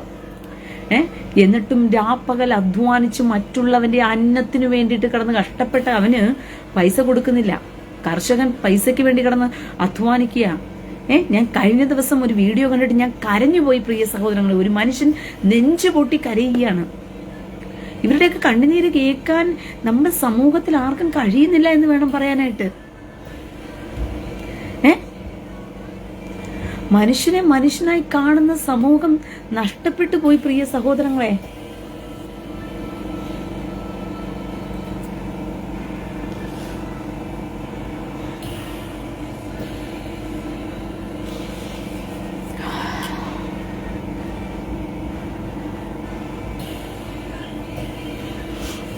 അധ്വാനിക്കുന്ന വർഗത്തിന് കൂലി കിട്ടുന്നില്ല. അധ്വാനിക്കുന്ന മനുഷ്യനെ പുച്ഛത്തോടു കൂടി കാണുകയാണ് സമൂഹം. ഇതിനൊക്കെ മാറ്റം വരേണ്ടതുണ്ട്. ഇതൊക്കെ മാറ്റണം. പക്ഷെ ഇതിനെല്ലാം കർത്താവ് പറഞ്ഞത് അവരുടെ നിലവിളി എന്റെ സന്നിധിയിൽ എത്തിയിരിക്കുന്നു എന്നാ പറഞ്ഞിരിക്കുന്നത്. അങ്ങനെയാവുമ്പോ ദൈവസന്നിധിയിൽ നിലവിളി എത്തിക്കഴിഞ്ഞാലുണ്ടല്ലോ ഇതിന്റെയൊക്കെ അവസ്ഥ എന്തായിത്തീരും എന്ന് ആലോചിച്ച് നോക്കിയേ. ഈ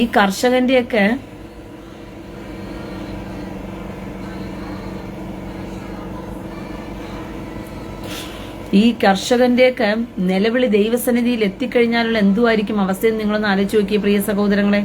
കർത്താവ് പറഞ്ഞത് ഇവരുടെയൊക്കെ നിലവിളി, അധ്വാന വർഗത്തിന്റെ നിലവിളി ദൈവസന്നിധിയിലാണ് എത്തിയിരിക്കുന്നതെന്നാണ് കർത്താവ് പറഞ്ഞത്.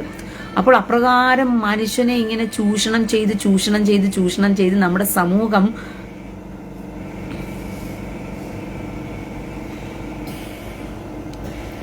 കേരളത്തിൽ ഭൂമിയിൽ പണിയെടുക്കുന്നവർ ചുരുക്കം ചില ആൾക്കാർ മാത്രം. ആ ചുരുക്കം ചിലർക്ക് പോലും ജീവിക്കാൻ പറ്റുന്നില്ലല്ലോ. ആ ചുരുക്കം ചിലർക്ക് പോലും ഇപ്പൊ ജീവിക്കാൻ പറ്റുന്നില്ലല്ലോ. ഒന്ന് ആലോചിച്ച് നോക്കി. ആ ചുരുക്കം ചിലർക്ക് പോലും ജീവിക്കാൻ പറ്റുന്ന നിർവാഹവും കേരളത്തിലുണ്ടോ? കേരളത്തിലെ ഊറ്റി തിന്നുകയല്ലേ. പാവം പിടിച്ച കർഷകനെയെല്ലാം എന്തു പറയുന്ന കടക്കാരനാക്കി അങ്ങനെ ആത്മഹത്യക്ക് തള്ളിവിടുകയല്ലേ കേരളത്തില്. തൊഴിലാളി വർഗത്തിന് വേണ്ടി അധ്വാനിക്കുന്ന പാർട്ടി എന്നൊക്കെ പറഞ്ഞിട്ട് മുതലാളിമാര് മുഴുവൻ ഇരുന്ന് പുട്ടടിക്കുക. തൊഴിലാളി വർഗത്തെ മുഴുവനും കഷ്ടപ്പാടില് തള്ളിവിട്ടിട്ട്. ഇതൊക്കെയാണ് നടക്കുന്ന കൂത്തുകൾ നാട്ടിനകത്ത്. എന്ത് ചെയ്യാനാ പ്രിയ സഹോദരങ്ങളെ. സമൂഹം നന്നാകണം എന്നുണ്ടെങ്കിൽ അവനവൻ നന്നാകണം. അവനവൻ നന്നായാലേ സമൂഹം നന്നാകത്തുള്ളൂ. സമൂഹം നന്നായാൽ മാത്രമേ ബുദ്ധിയും ബോധവും ഉദിച്ചിട്ടുണ്ട് നല്ലത് ചെയ്യാൻ പറ്റും. ഞാൻ സത്യം പറഞ്ഞു കഴിഞ്ഞാൽ ഇന്നിരുന്ന് ചിന്തിക്കുമായിരുന്നു. ഓരോ രാജ്യത്തിനും നമ്മുടെ കേരളത്തിലെ ജനത പറയുന്നത് ഞങ്ങൾ പ്രബുദ്ധ കേരളം, പ്രബുദ്ധ കേരളം, ഞങ്ങൾ മലയാളികളുടെ, ഞങ്ങൾ കേരളമിടാ, ഞങ്ങൾ ബുദ്ധിമാന്മാരുടെ, ഞങ്ങൾ സാക്ഷരതയിൽ നമ്പർ 1 ആനയാടാ, പൂനിയാടാ, ചേനയാടാ എന്നൊക്കെ പറഞ്ഞിട്ട് ഇങ്ങനെ സ്വയം അഹങ്കരിക്കുന്ന ഒരു ലോകത്തിലൊരു വൃത്തികെട്ട സമൂഹം ഉണ്ടെങ്കിൽ മലയാളികളെ ഉള്ളൂ. ബാക്കി ആരും ഇങ്ങനെ സ്വയം അഹങ്കരിക്കുന്നത് ഞാൻ കണ്ടിട്ടില്ല. സ്വയം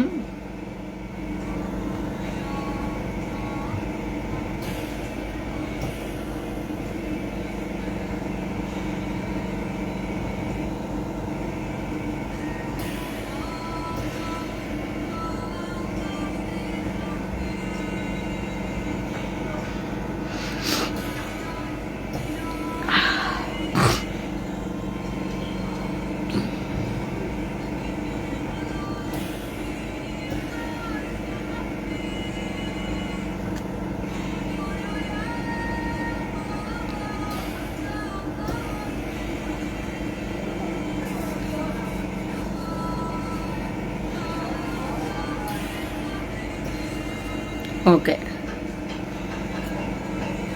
അപ്പോൾ ആരോ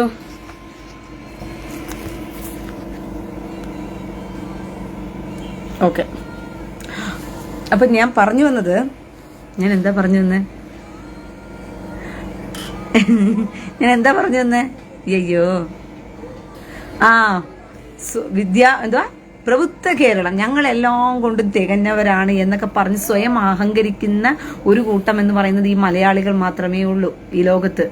എന്നാ ഇവർക്ക് വലുത് ഉണ്ടോ താനോ? ഒന്നുമില്ല.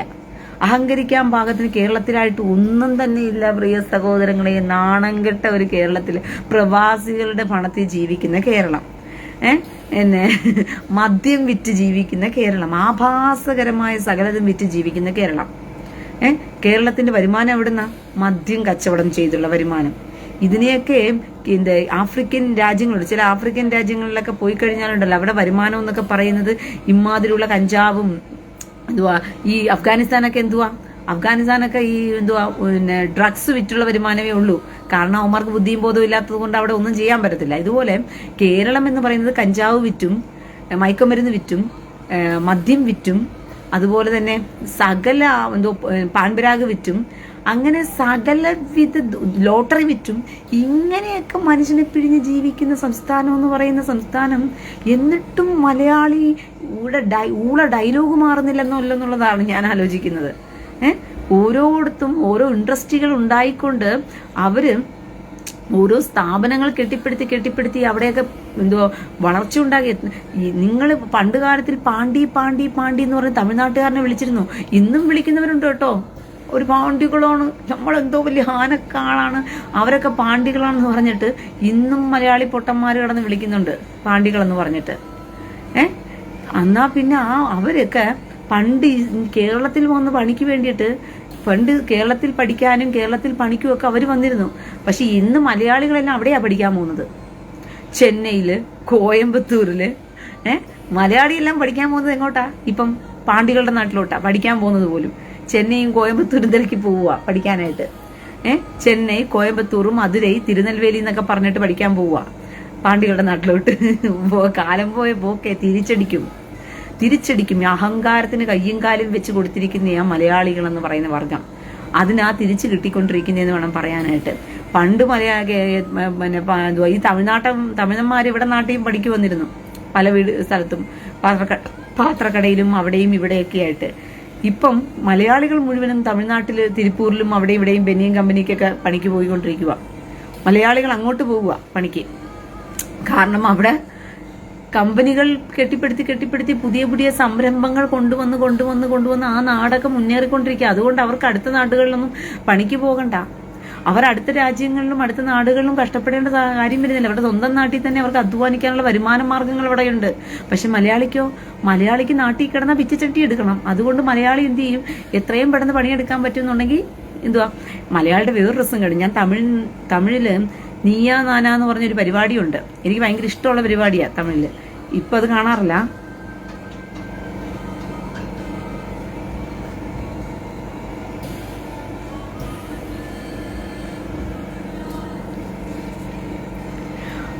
അബ്ദുൾ അസീസ് ഷർഫുദ്ദീൻ. എടാ വൃത്തികെട്ടവനെ, നിന്റെ പ്രായത്തിനൊത്ത് സംസാരിക്കടാ ചെറ്റെ. നിന്റെ അമ്മയടുത്ത് പോയി പറ, അല്ലെങ്കിൽ നിന്റെ മോളുടെ പോയി പറയടാ. എടാ വൃത്തികെട്ടവനെ, എടാ നിന്നെപ്പോലുള്ള വൃത്തികെട്ട ജന്മങ്ങളാണ് ഭൂമിക്ക് മൊത്തവും ഭാരമെന്ന് പറയുന്നത്. നീ ആണും പെണ്ണും കെട്ട വർഗത്തിലുള്ളതാണോ? അതോ നീ വല്ല ഗുണ്ടനുമാണോ? നീ വല്ല മദ്രസയിലുള്ള ഉസ്താദിന്റെ കൂടെ പോയി എണ്ണയുമായിട്ട് പോയി നടക്കുന്നവനാണോ? ചെറ്റെ, നിന്റെ മുഹമ്മദ് എന്ന് പറയുന്ന മുഹമ്മദ് കാമഭ്രാന്തം പഠിപ്പിച്ചെന്നത് മാത്രമേ നിന്റെ മനസ്സിലുണ്ടാകത്തുള്ളൂ. 24 മണിക്കൂറും പെണ്ണിനെ ഭോഗിക്കാനും പെണ്ണിനെ കയറി കൊടുക്കാനും ആണിനോട് പോയി ഭോഗിക്കാനും ശവത്തിനോട് പോയി ഭോഗിക്കാനും നിന്റെ അമ്മയും പെങ്ങളെയും സഹോദരങ്ങളെയും എല്ലാം നീ ഭോഗിക്കുന്നുണ്ടെങ്കിൽ നീ എന്തിനാടാ ഇവിടെ എന്റെ കമന്റ് ബോക്സിനകത്ത് ഒന്ന് തേടി വന്ന് പറഞ്ഞുകൊണ്ട് കിടക്കുന്നേ? പാരമ ചെറ്റെ. അവന്റെ മോന്ത കണ്ടില്ലേ? കണ്ണാടിയും വെച്ചോണ്ടിരിക്കുന്നേ. അവന്റെ മോന്ത കണ്ടാൽ തന്നെ അറിയാം വെറും ഫ്രോഡാണെന്ന്. രണ്ടാക്കിന് നോക്കി വെച്ച് കൂത്തുവെച്ച് കൊടുക്കണം ചേറ്റയ്ക്ക്.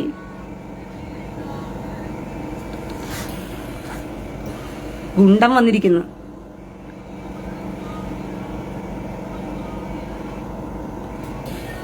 ഇതുപോലുള്ള പരമ ചെറ്റകളാണ് നാടിന്റെ അപമാനം എന്ന് പറയുന്നത്. അവൻ ചുമ്മാ ഇരുന്ന് ചോദിച്ചു മേടിക്കാൻ വേണ്ടി വന്നിരിക്കുക.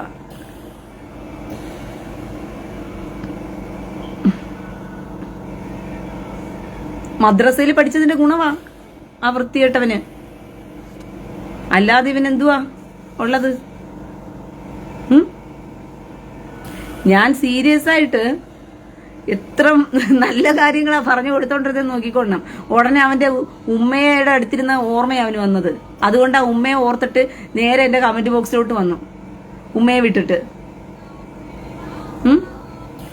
അവൻ വിചാരിച്ച് ഉമ്മയെ വിട്ടിട്ട് എന്റെ കമന്റ് ബോക്സിൽ വന്നപ്പം എന്നെ കണ്ടപ്പോ മോളായിട്ട് തോന്നി കാണും. മോള് വല്ലം പിന്നെ മദ്രസയിൽ വല്ല ഉസ്താദിന്റെ അടുത്തും ഉണ്ടെങ്കിൽ അവളെ പോയി അവിടെ നിന്ന് വിളിച്ചോണ്ട് വന്നിട്ട് നിന്റെ വീട്ടിൽ കൊണ്ടുവരുത്തിയിട്ട് ബാക്കി എന്താന്ന് വെച്ചാൽ അവിടെ പോയി ചെയ്തോ. ഫേസ് വല്ല മാറിപ്പോയിട്ടുണ്ടെങ്കിൽ പോയി മദ്രസയിൽ നിന്ന് പോയി പിടിച്ചോണ്ട് പോവാ ഉസ്താദിന്റെ അടുത്തുനിന്ന്.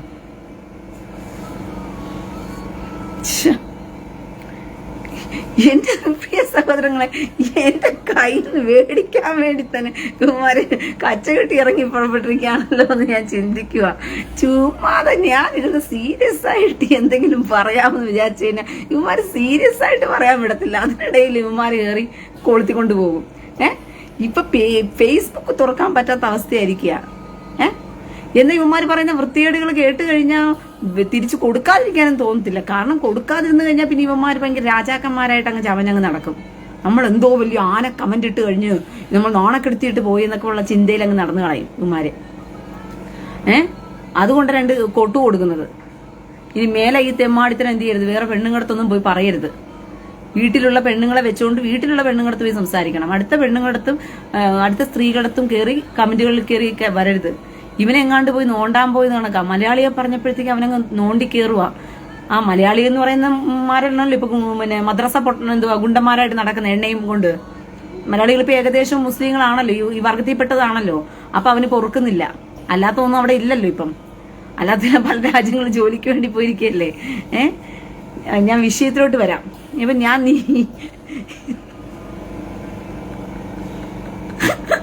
അവൻ എങ്ങോട്ട് പോയോ? അതോ ഇവിടെ തന്നെ ഉണ്ടോ? കറങ്ങി വല്ല നിപ്പോട്ടോ? അതാ കിട്ടിയ പാട്ട്.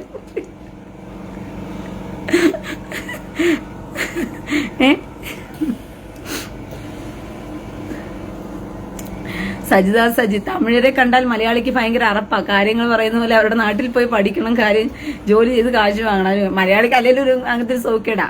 മലയാളിക്ക് എല്ലാവരെയും പുഗ്നവാ. പക്ഷെ കൈനീട്ട് കാശ് മേടിക്കുന്നതിനൊന്നും ഒരു കുഴപ്പം മലയാളിക്കില്ല. ഞാൻ പറഞ്ഞില്ലേ, അതായത് എന്തോ ഹിന്ദുക്കള് അന്യദൈവ വിഗ്രഹാരാധികളാണ്. അവരുടെ ഒന്നും കൂടരുത്, അവരുടെ അടുത്തൊന്നും പോകരുത്, അവരുടെ കയ്യിൽ നിന്ന് ആഹാരം മേടിച്ച് തിന്നരുത്, അത് ചെയ്യരുത്, അങ്ങനെയൊക്കെ പഠിപ്പിക്കും. പക്ഷെ വാവരന്റെ പള്ളിയിൽ നിന്ന് അയ്യപ്പന്റെ മാല ഇട്ട് കൊണ്ടുപോയി ഇടുന്ന പൈസയൊക്കെ നമ്മൾക്ക് ഹലാലാണെന്ന് പറയുന്ന കണക്കാണ്. എന്തുവാ മലയാളിയുടെ അങ്ങനെ എന്നൊക്കെ പറഞ്ഞ തമിഴനെ പുച്ഛമായിട്ട് പറഞ്ഞിട്ട് അതേ തമിഴന്റെ അടുത്ത് പോയിട്ട് എന്ത് ചെയ്യും ഇവന്മാര്? ഇപ്പൊ പോയി പഠനവും നടത്തി കാശും മേടിച്ചോണ്ട് പോവാ. ശരി, നീയാ നാനാന്ന് പറഞ്ഞൊരു പരിപാടി തമിഴിലുണ്ട്. ആ പരിപാടിക്കകത്ത് ഗോപിനാഥ് എന്ന് പറഞ്ഞ ഒരു ആങ്കറാണ്. ഭയങ്കര ഈ തമിഴ്നാട്ടിലെയൊക്കെ ആങ്കർമാരൊക്കെ എനിക്ക് ഭയങ്കര ഇഷ്ടമാണ് കേട്ടോ. അതായത് തമിഴ്നാടെന്ന് പറയുന്നത് ഒരു എന്താ പറയുക, അവിടുത്തെ ഭരണം എങ്ങനെയോ അത് പോട്ടെ, അത് വേറെ വിഷയം. പക്ഷെ മനുഷ്യര്, ഈ തമിഴന്മാരുടെ ഒരു പ്രത്യേകത ഞാൻ പറയാം, അത് നിങ്ങൾ മനസ്സിലാക്കി വെച്ചേക്കണം. നമ്മുടെ വൃത്തികെട്ട മലയാളികളുടെ കൂട്ടൊന്നും അല്ല കേട്ടോ. ഈ തമിഴന്മാരുടെ ഒരു പ്രത്യേകത എന്ന് പറയുന്നത്, അവര് സംസാരിക്കുന്ന സമയത്ത് അവരുടെ സംസാരത്തിൽ അവരുപയോഗിക്കുന്ന കുറെ പദങ്ങളുണ്ട്. അവര് ഒരാളോട് സംസാരിക്കുമ്പം, കൊച്ചുങ്ങളായിപ്പോ വന്നേന്ന് ചോദിക്കുമ്പം, എന്നെ ചേരിങ്കമ്മ സൊല്ലുങ്കമ്മ, നിങ്ങക്ക് സാപ്പിട്ടീങ്ങളാമ്മ, ഉങ്ക പേരെന്നമ്മ എന്നൊക്കെയാ ചോദിക്കുന്നത്. കൊച്ചിനോടാ ചോദിക്കുന്നത്. നിന്റെ പേരെന്താ എന്നല്ല ചോദിക്കുന്നത്. നിന്റെ പേര് പറഞ്ഞോ, ഉങ്ക പേര് ചൊല്ലി. അതായത് ഉങ്ക എന്ന് പറയുന്നത് നിങ്ങളുടെ എന്നുള്ള അർത്ഥമാണ്. നിന്റെ എന്ന് പറഞ്ഞിട്ട് തമിഴിൽ പറയാം, പക്ഷെ അവര് പറയത്തില്ല. ആ പദങ്ങൾ അവർ ഉപയോഗിക്കത്തില്ല. അവർ എത്രത്തോളം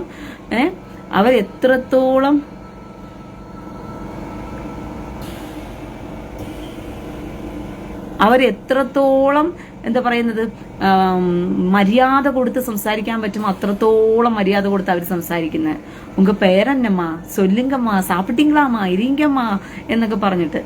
അപ്പം ഈ ആങ്കർമാരെല്ലാം സംസാരിക്കുന്നത് അതുപോലെ തന്നെയാണ് കേട്ടോ ഇവര് സംസാരിക്കുന്നതെല്ലാം. അപ്പൊ ഇയാള് ചോദിക്കുകയാണ്, ഈ 2 കേരള ബെസ്റ്റ്, തമിഴ്നാടാ ബെസ്റ്റ് എന്ന് പറഞ്ഞ എന്തോ ഒരു നീയാനാന എന്നുള്ള പരിപാടിയിലാണ്. അപ്പൊ കേരളത്തിന്റെ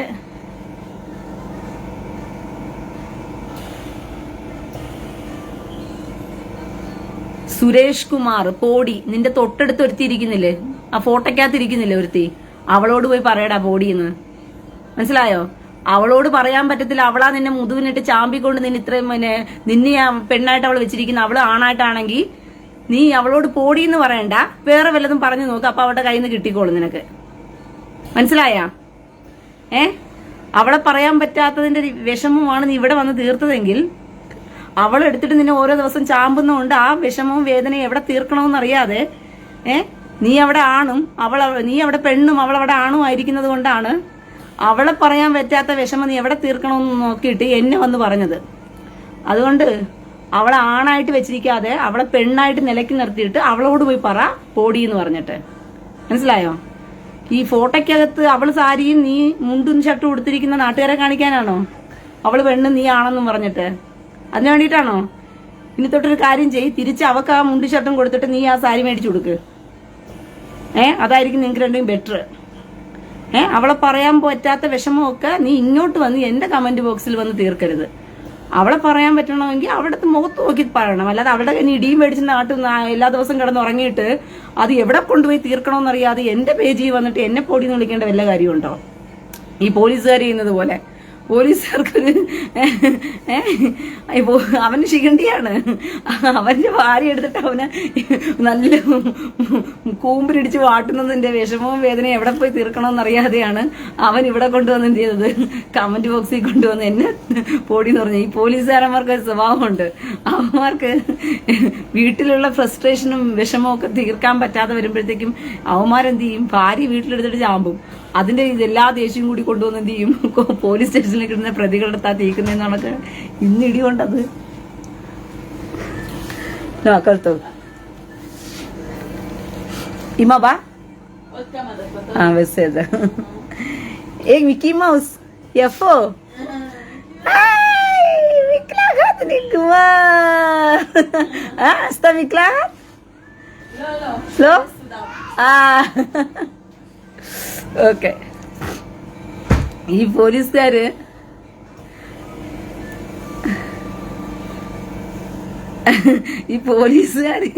അവന്റെ വിഷമവും വേദനയൊക്കെ തീർക്കാൻ വേണ്ടിയിട്ട് അവന്മാരെന്ത് ചെയ്യും, സ്റ്റേഷനിൽ വന്ന് പ്രതികളോട് വന്ന് തീർക്കുന്ന കണക്കാണ് ഇവന്മാർക്ക് ഇരിക്കുമ്പോ വീട്ടിലെ ഭാര്യയോട് പറയാനുള്ളതൊക്കെ എന്റെ അടുത്ത് വന്ന് പറയുക. വീട്ടിലെ ഉമ്മായടുത്തും ഭാര്യടുത്തും മോടത്തും ഒക്കെ പറയാനുള്ളത്.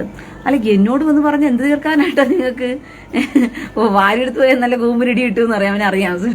എന്റെ അടുത്താകുമ്പോ ഫോണിൽ ഈ കമന്റ് വായിച്ചു കഴിഞ്ഞാൽ രണ്ട് കൊടുക്കുമെന്നല്ലാണ്ട് ഇടി കൂമ്പിനിട്ട് കൊടുക്കത്തില്ലല്ലോ. ഭാര്യ ആകുമ്പോഴത്തേക്കും പറഞ്ഞു കഴിഞ്ഞാൽ അവനെ കുണിച്ചകത്ത് കൂമ്പിനിടിക്കും എന്നുള്ളത് അറിയാവുന്നതാ. അവൻ എന്ത് ചെയ്തത്, രണ്ട് കിട്ടിയാലും കുഴപ്പമില്ല, വിഷമവും വേദനയും തള്ളിക്കളയാന്ന് പറഞ്ഞിട്ട് ഇവിടെ കൊണ്ട് തള്ളിയിട്ട് പോയത്. അപ്പം ഈ നീയാ നാനാന്ന് പറയുന്ന പരിപാടിക്കകത്ത് അയാൾ ചോദിക്കുന്നൊരു ചോദ്യമുണ്ട്. ഈ തമിഴ്നാട്ടിലെ വിദ്യാഭ്യാസത്തിൽ ആരാണ് നമ്പർ 1 എന്ന് പറഞ്ഞുകൊണ്ട്. അപ്പം മറ്റവർ പറയുകയാണ് അത് കേരളമാണല്ലോ സാക്ഷരതയിൽ നമ്പർ 1 എന്ന് പറഞ്ഞിട്ട് എന്ന് പറഞ്ഞിട്ട് ആര് പറയുന്നു, ഒരു കൂട്ടർ പറയുന്നു. അപ്പൊ ഈ ഗോപിനാഥ് ചോദിക്കുകയാണ്, കേരളം സാക്ഷരതയിൽ നമ്പർ 1 എന്ന് പറയുമ്പോഴത്തേക്കും ഈ അവര് +1 +2 വരെയേ അവരുടെ വിദ്യാഭ്യാസ യോഗ്യതയിൽ അവർ ഹയസ്റ്റിൽ വരുന്നുള്ളൂ. അത് കഴിഞ്ഞിട്ട് ഇന്ത്യ ഒട്ടാകെയുള്ള മറ്റു പരീക്ഷകളെല്ലാം എടുത്ത് നോക്കിക്കഴിഞ്ഞാൽ ആ പരീക്ഷകളുടെ എല്ലാ റാങ്ക് ലിസ്റ്റില് ഈ നമ്പർ 1 കേരളം എന്ന് പറയുന്ന മലയാളിയുടെ സ്ഥാനം എവിടെയാണെന്നറിയാമോ? 30-ാം റാങ്കിലോ 40-ാം റാങ്കിലോ ഒക്കെ ആയിരിക്കും. 30-ഉം 40-ലൊക്കെ ഒരെണ്ണമായിരിക്കും വരുന്നത്. പിന്നീട് വരുന്നത് 70-ഓ 80-ഓ 90-ഓ റാങ്കിലായിരിക്കും അടുത്ത ഒരെണ്ണം വരുന്നത്. മനസ്സിലായോ? ഈ മുൻപന്തിയിൽ കിടക്കുന്ന റാങ്ക് ലിസ്റ്റുകളിൽ മുഴുവനും വരുന്നത് ആരൊക്കെയാണ്? ഈ തമിഴ്നാട് പിള്ളേര്, ആന്ധ്ര പിള്ളേര്, മുംബൈ പിള്ളേര് ഒക്കെയാണ് കയറി വരുന്നത്. ഗുജറാത്തികളൊക്കെയാണ് കയറി വരുന്നത് ഈ വലിയ വലിയ പരീക്ഷകളിലൊക്കെ വരുന്ന സമയത്ത്. പക്ഷേ അപ്പോഴൊക്കെ കേരളത്തിലുള്ള പിള്ളേർക്ക് കയറി വരുന്നത്. അപ്പൊ അയാൾ തന്നെ പറയുന്നുണ്ട്, ഇത് കേരളത്തിന്റെ സാക്ഷരത ഞങ്ങളുടെ ഇന്ത്യക്കകത്ത് ഞങ്ങൾ സാക്ഷരത കൂടുതലാണെന്ന് പറഞ്ഞിട്ട് കേരളത്തില് പേപ്പർ നോക്കാതെ ചുമ്മാ എല്ലായിടത്തും ജയിപ്പിച്ചിട്ട് അവർ സാക്ഷരത പറയിപ്പിക്കുന്നേ ഉള്ളൂ. അതായത് ഒരുത്തൻ തന്റെ പേരെഴുതാൻ പഠിച്ചു കഴിഞ്ഞാൽ അവൻ വിദ്യാഭ്യാസത്തിന്റെ ഉന്നത നിലവാരത്തിൽ നിൽക്കുന്നവനാണെന്ന് കേരളം സ്വയം സർട്ടിഫിക്കറ്റ് കൊടുക്കുകയാണ്.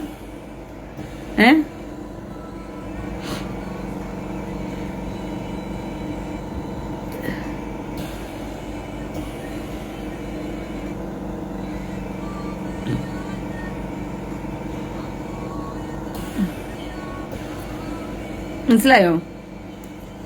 അപ്പോൾ അവർക്ക്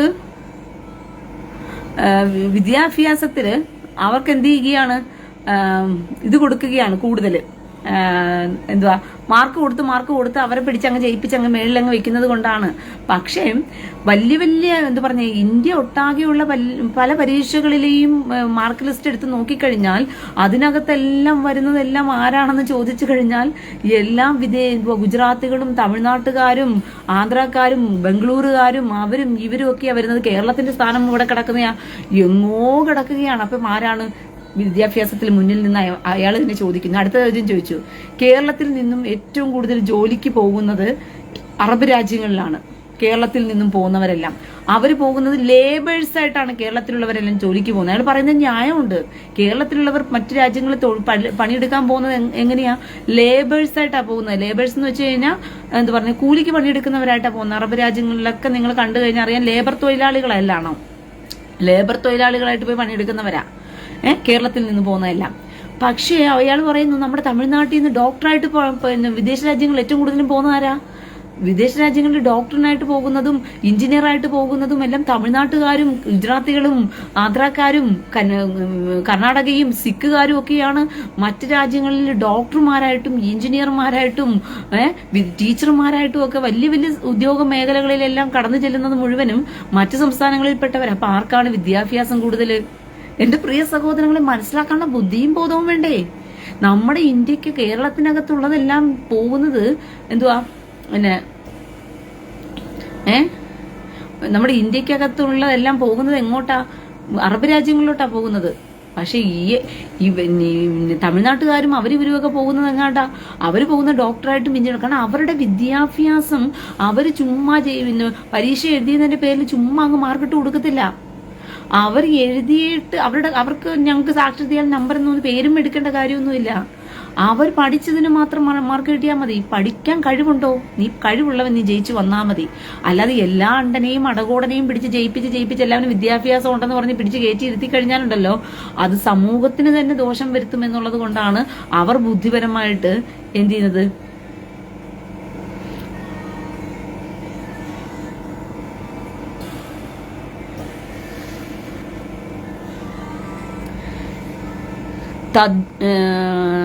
സതീഷ് വെടന്തി ചന്ദ്രൻ, തമിഴ് മക്കൾ വളരെ ജോലി എടുക്കുന്നവരും എളിമയുള്ളവരും മറ്റുള്ളവരെ ബഹുമാനിക്കുന്നവരുമാണ്. അപ്പോൾ റഷീദ് ഷിദ്ദിന്റെ മറുപടി, അപ്പോൾ താങ്കൾ മോശമാണ് എന്നാണോ താങ്കളുടെ അഭിപ്രായം? അല്ല, തമിഴ്നാട്ടുകാരെ കുറിച്ച് അവർ നല്ലവരാണെന്ന് പറഞ്ഞാൽ ഞാൻ മോശക്കാരി എന്നാണ് അർത്ഥം. എടാ വിവരം കെട്ടവനെ, നീ മദ്രസ പൊട്ടനായിട്ടിരിക്കുന്നതിന്റെ ഗുണമാണ് നിന്റെയൊക്കെ കമന്റുകളിൽ കാണുന്നത്. അതിനൊരു ചിരിയുടെ ഒരു സ്മൈലിയും ഇട്ട് വെച്ചിട്ടുണ്ട്. എന്തോ വലിയ ആനക്കാരി അവൻ പറഞ്ഞ കണക്ക്. അവൻ പൊട്ടനെ പോലെ കമന്റ് ഇട്ട് വെച്ചിട്ട് അവൻ പറയുവാണ്, അയാൾ പറഞ്ഞതിനകത്ത് ന്യായമായ കാര്യമല്ലേ അയാൾ പറഞ്ഞത്. തമിഴ് മക്കൾ വളരെ ജോലി എടുക്കുന്നവരും എളിമയുള്ളവരും മറ്റുള്ളവരെ ബഹുമാനിക്കുന്നവരുമാണെന്ന് പറഞ്ഞത് അയാൾ പറഞ്ഞ കാര്യം നല്ല കാര്യമല്ലേ? അവരങ്ങനെയാണ്, മറ്റുള്ളവരെ ബഹുമാനിക്കാൻ കഴിവുള്ളവരാണ്. അതിന്റെ അർത്ഥം മലയാളികൾ പൊട്ടന്മാരെന്നാണ് അയാൾ ഉദ്ദേശിച്ചത്, അല്ലാതെ അയാൾ പൊട്ടനെന്നല്ല. മനസ്സിലായോ? മലയാളികൾ പൊട്ടൻ എന്ന് പറയുമ്പോഴത്തേക്കും നിന്നെപ്പോലുള്ള ഊളകളെ കുറിച്ചാ അത് പറഞ്ഞത്. റഷീദ് ഷിദ്ദേ, മനസ്സിലായ? സതീഷ് വേണ്ടത്തിൽ പറഞ്ഞത് അദ്ദേഹം അത് ഫോളോ ചെയ്യണമെന്ന് ആഗ്രഹിക്കുന്ന മനുഷ്യനായതുകൊണ്ടാണ് അദ്ദേഹം പറഞ്ഞത് തമിഴ് മക്കൾ വളരെ ജോലി എടുക്കുന്നവരും എരുമക്കണം അതിനെ അത് ഇഷ്ടപ്പെടുന്നുണ്ട്, അതിനെ ഫോളോ ചെയ്യണമെന്ന് അദ്ദേഹം ആഗ്രഹിക്കുന്നുണ്ട്. പക്ഷെ നീ അത് ഇഷ്ടപ്പെടാത്തവനായതുകൊണ്ട്, നീ വെറും മര ഊളയായതുകൊണ്ട് അത് നിന്നെയും കുറിച്ച് അയാൾ പറഞ്ഞത്, അല്ലാതെ അയാളെ കുറിച്ചല്ല അത് പറഞ്ഞത്. ഭയങ്കര കമന്റ് ഇട്ടത് കണക്കുള്ളൊരു വായും കിളിച്ചുകൊണ്ടുള്ള ഒരു കിണി ഇട്ട് വെച്ചിരിക്കുക പൊട്ടൻ. നീന്റെ മദ്രസ പഠനത്തിന്റെയൊക്കെ ഗുണമാ നീയൊക്കെ കാണിക്കുന്നത് കേട്ടാ പൊട്ടന്മാരെ. ഇനിയെങ്കിലും പോയൊക്കെ നീയൊക്കെ നന്നാക് ആ മദ്രസ പഠനമൊക്കെ എടുത്ത് കളഞ്ഞിട്ട്.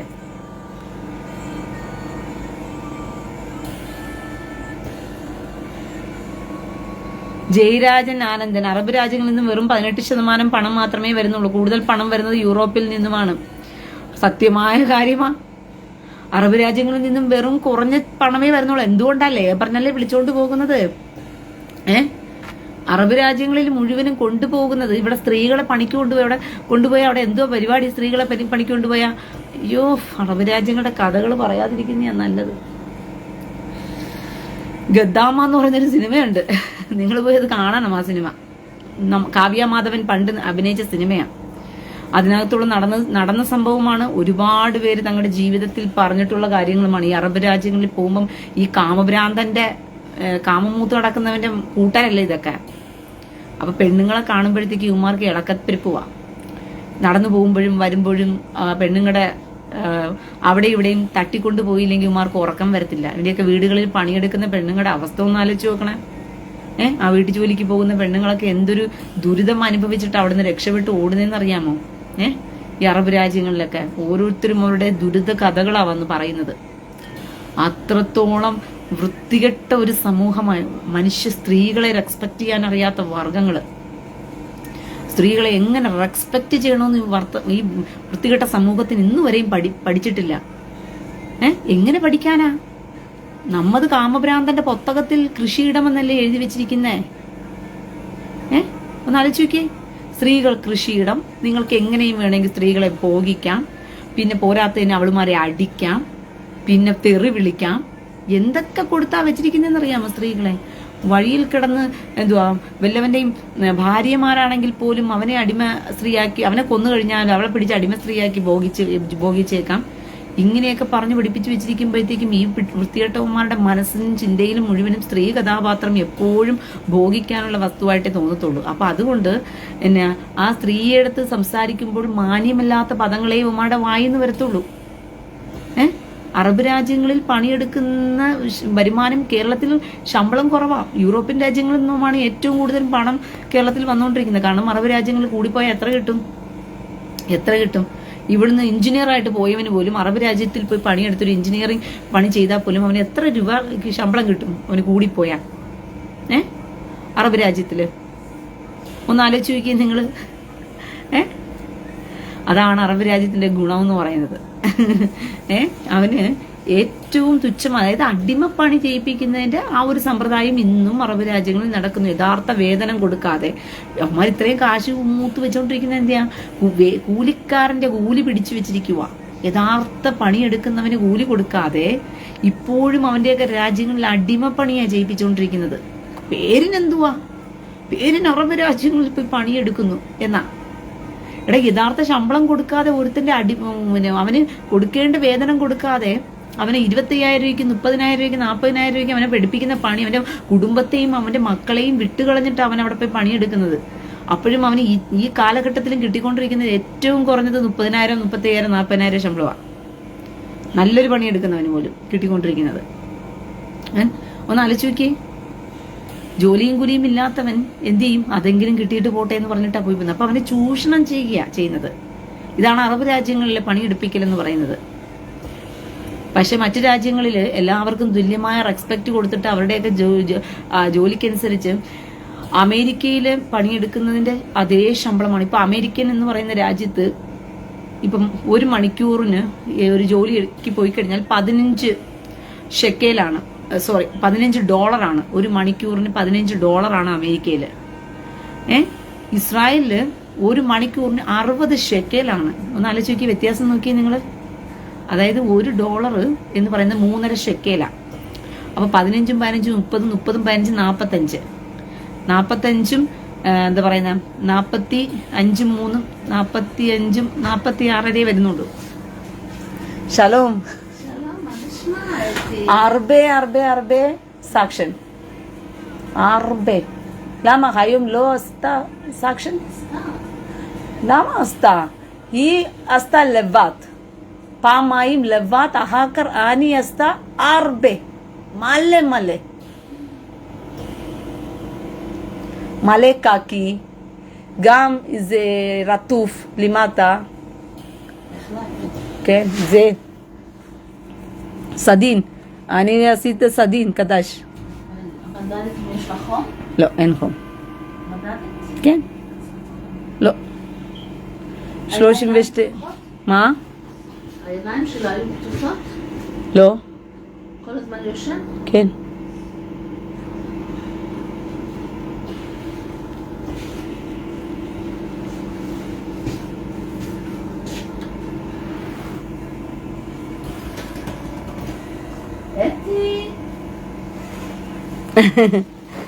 היא רוצה איזה כיסא? מה? רוצה לשבת כיסא? אני? לא. עוד מעט, כן? עוד מעט. לא עכשיו. הייתי רוצה לשבת על הכיסא? אני רוצה לישון. איך הלך? איך הלך? איך הלך? את הלכת איפה? כן. הלכתי עם רבקי לקנות דברים. לקנות דברים, הגבות. קנית? הרבה? איפה? קרוב? רחוב יחזקאל. איפה זה? אני אסביר. מה את יודעת? ליד גאולה? גאולה? קרוב. זה ללכת או אוטובוס? בהלוך הלכנו, חזור, לקחנו מונית. בהלוך הלכתי עם אוטובוס. אחר כך איזה מונית? היה הרבה דברים. הרבה דברים. זה חנות גדול? כן. זה שמיכות. זה בית איזה... מה? בית, לראות זה בית קדש? רבקי? עוד לא, אין. לא, אין. מתי? איזה רוצה? עכשיו מחפשים. look for... היא רוצה עכשיו, כן? הרבה כסף זה קרוב. נכון. אולי בית שמש? לא. עכשיו קודם חצי שנה ירושלים. חצי שנה ירושלים? טוב, אני רק... ברוך השם. אני עוד לא אכלתי היום. אני גם לא אכלתי.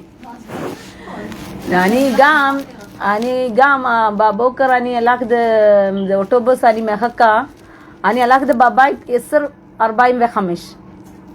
אחר כך אני קצת עבודה בבית, לעזור נקי, זה.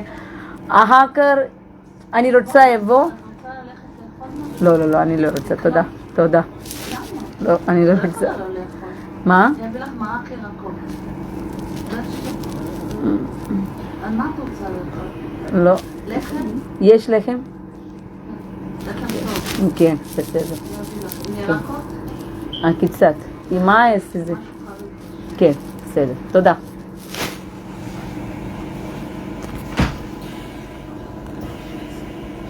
അയ്യോ നിങ്ങളെ ലൈവിലിരുത്തി വെച്ചിട്ടാണ് ഞാൻ സംസാരിച്ചുകൊണ്ടിരുന്നത്. സോറി കേട്ടോ. ഓക്കെ. അയ്യോ നിങ്ങളെ ലൈവിലിരുത്തി വെച്ചിട്ടാണ് ഞാൻ സംസാരിച്ചുകൊണ്ടിരുന്നത്. ഞാൻ എവിടെയാണ് സംസാരിച്ചുകൊണ്ടിരുന്നത്? വിദേശ രാജ്യങ്ങളിൽ, അതായത് അമേരിക്കയിൽ 1 മണിക്കൂർ പണിയെടുക്കുന്നതിന് $15. പക്ഷെ ഇസ്രായേലില് 1 മണിക്കൂറിന് 60 ഷെക്കേലാണ്. അമേരിക്കയുടെ ഡോളർ 3.5 ഷെക്കേലാണ് ഇസ്രായേലിന്റെ. അങ്ങനെയാണെങ്കിൽ 46 ഷെക്കേല്. 1 മണിക്കൂറിന് 46 ഷെക്കേൽ മതി. പക്ഷെ ഇസ്രായേലിൽ അങ്ങനെയല്ല. ഇസ്രായേൽ 60 ഷെക്കേലാകുമ്പോൾ അമേരിക്കയെക്കാളും കൂടുതലാണ് ശമ്പളം ഇസ്രായേലിൽ 1 മണിക്കൂർ പണിയെടുക്കുന്നതിന്. ഒന്ന് ആലോചിച്ച് നോക്കിയേ.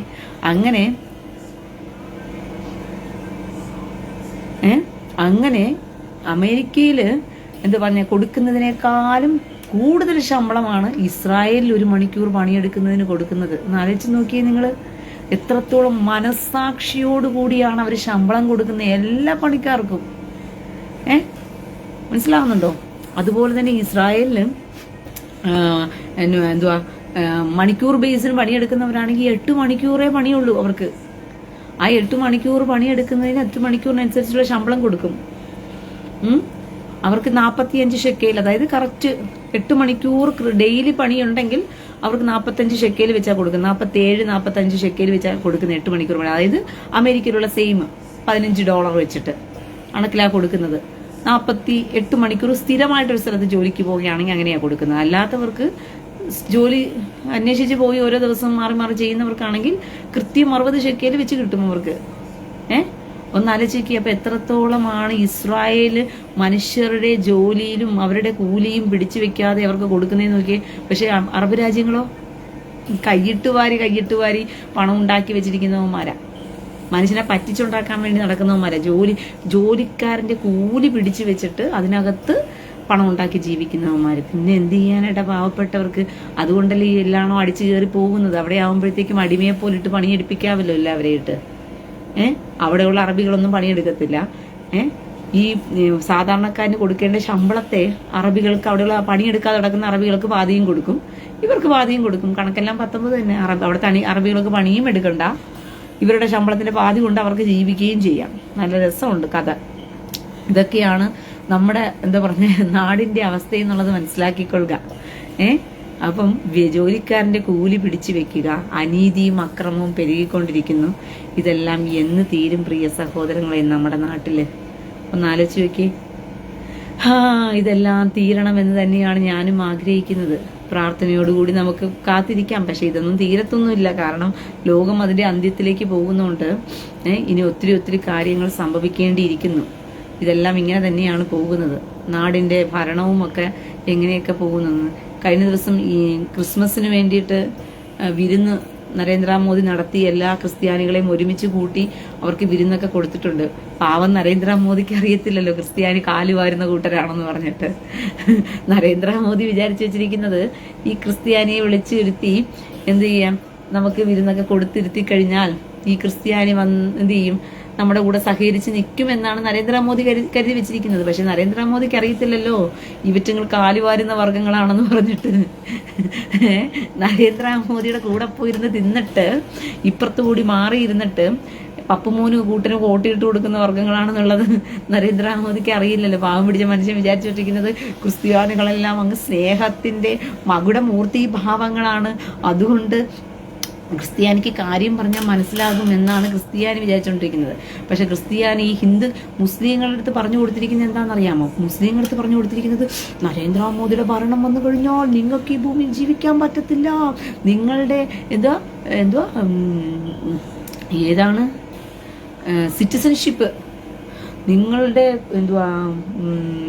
ഇന്ത്യൻ സിറ്റിസൺഷിപ്പ് അവരെടുത്തു കളയും, നിങ്ങളെല്ലാം മുസ്ലിങ്ങളുടെ ജീവിക്കുവാനുള്ള അവകാശങ്ങളെല്ലാം നഷ്ടപ്പെടുത്തി കളയും, ആന ചെയ്ത് കളയും, പൂന ചെയ്ത് കളയും എന്ന് പറഞ്ഞിട്ട് ആർക്ക് പറഞ്ഞു കൊടുത്തിരിക്കുകയാണ്? മുസ്ലിങ്ങൾക്കെല്ലാം പറഞ്ഞു കൊടുത്തിരിക്കുകയാണ്. അതുകൊണ്ട് തന്നെ മുസ്ലിങ്ങൾ മുഴുവനും നരേന്ദ്രമോദി വിരുദ്ധനായിട്ട് ജീവിക്കുകയാണ്. നരേന്ദ്രമോദിയുടെ ഭരണം ഇനിയും വന്നു കഴിഞ്ഞാൽ നമ്മുടെ നാട് നശിച്ചു പോകും, മുസ്ലിങ്ങൾക്ക് ജീവിക്കാൻ പറ്റത്തില്ല, ആന പറ്റത്തില്ല, പൂന പറ്റത്തില്ല എന്നൊക്കെ പറഞ്ഞുകൊണ്ട് പറഞ്ഞു കൊടുത്തിരിക്കുകയാണ്. ഈ ക്രിസ്ത്യാനിക്ക് പറഞ്ഞു കൊടുത്തിരിക്കുന്നത് എന്തുവാ ക്രിസ്ത്യാനി പറഞ്ഞു കൊടുത്തിരിക്കുന്നത് നരേന്ദ്രമോദി ഭരണം വന്നു കഴിഞ്ഞാൽ സംഘപരിവാറുകാരെല്ലാം കൂടി ചേർന്ന് എന്ത് ചെയ്യും, ക്രിസ്ത്യാനികൾ ഇവിടുന്ന് തുടച്ചു മാറ്റും, ക്രിസ്ത്യാനികൾ ഇവിടെ തുടച്ചു നീക്കും എന്നൊക്കെ പറഞ്ഞിട്ടാണ്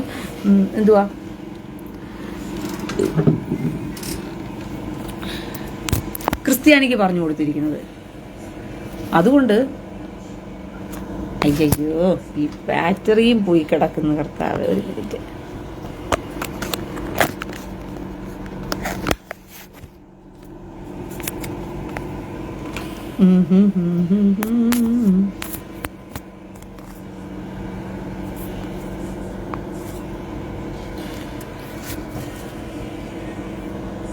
ഓക്കെ,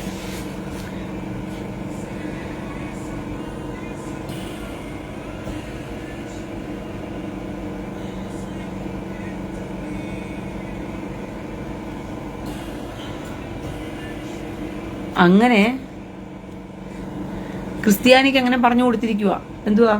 സംഘപരിവാറുകാർ വന്നു കഴിഞ്ഞാൽ നിങ്ങളെല്ലാം ഇവിടുന്ന് അടിച്ചു പുറത്താക്കും, അതുകൊണ്ട് ക്രിസ്ത്യാനി അപ്പൊ ക്രിസ്ത്യാനി മുഴുവനും എന്ത് ഈ ഹിന്ദു പെന്തക്കോസുകാരാ ഇത് പരത്തുന്നത് മുഴുവനും കേട്ടോ, അടിച്ചു പരത്തുന്നത് മുഴുവനും പെന്തക്കോസുകാരാ ഈ ഒരു ഡയലോഗ് അടിച്ചു പരത്തുന്നത് മുഴുവനും. അതുകൊണ്ട് ഇതെല്ലാം കാലുവാരി കൂട്ടങ്ങളാ. തിരിഞ്ഞു എന്ത് ചെയ്യും, കുത്തി കൊടുക്കും കൊണ്ടുപോയിട്ട് പപ്പമോനും കൂട്ടർക്കും. എന്നിട്ട് വീണ്ടും എന്ത് ചെയ്യും, ഈ വോട്ടുകളെല്ലാം ചിഹ്നിപ്പിച്ച് കളയുമ്പോൾ എന്ത് സംഭവിക്കുന്നു വെച്ച് കഴിഞ്ഞാൽ കേരളത്തിൽ വീണ്ടും ആര് വരും? കമ്മ്യൂണിസ്റ്റ് ഭരണവും വരും, പ്രതിപക്ഷമായിട്ട് ആരും വരും? ഈ വി ഡി സതീശനും സുധാകരനും കിതാകരനും പൊട്ടന്മാരും ഊളകളെല്ലാം കൂടി വീണ്ടും പ്രതിപക്ഷമാവും. ഇവർ വീണ്ടും ഭരണപക്ഷവും പ്രതിപക്ഷവും. കേരളത്തിന്റെ കാര്യം കട്ടപ്പുക. അയ്യോ കേരളം കട്ടപ്പുകയാണേ, കേരളം കട്ടപ്പുകയാണേ. ഞാൻ പറയുന്ന കാര്യങ്ങൾ നിങ്ങൾ ഡയറിക്കകത്ത് വേണമെങ്കിൽ കുറിച്ച് വെച്ചോ. അടുത്ത വർഷവും എന്ത് ചെയ്യും, പിണറായി വിജയൻ തന്നെ ഭരിക്കത്തുള്ളൂ. പിണറായി വിജയനല്ല, മുഹമ്മദ് റിയാസ് ആയിരിക്കാനാ കൂടുതലും സാധ്യത. മന്ത്രിപദത്തിലേക്ക് വരാൻ മുഹമ്മദ് റിയാസിന്റെ കീഴിലായിരിക്കും അടുത്ത വർഷത്തെ ഭരണം വരുന്നത്. കാരണം ഇവരുടെ അടുത്തൊക്കെ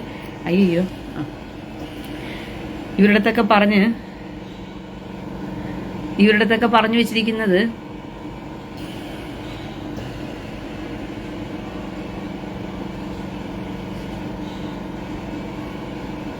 പറഞ്ഞു കൊടുത്തിരിക്കുന്നത് എന്താന്ന് വെച്ച് കഴിഞ്ഞാൽ ഇസ്ലാം സമൂഹം ഒറ്റക്കെട്ടായിട്ട് നമ്മൾ നിൽക്കണമെന്നുണ്ടെങ്കിൽ നമ്മൾ എന്ത് ചെയ്യണം? കമ്മ്യൂണിസ്റ്റിന് വോട്ടിടണം. ഇപ്പം നമുക്ക് ഞാൻ നിങ്ങളൊക്കെ ഒരു കാര്യം പറഞ്ഞുതരാം.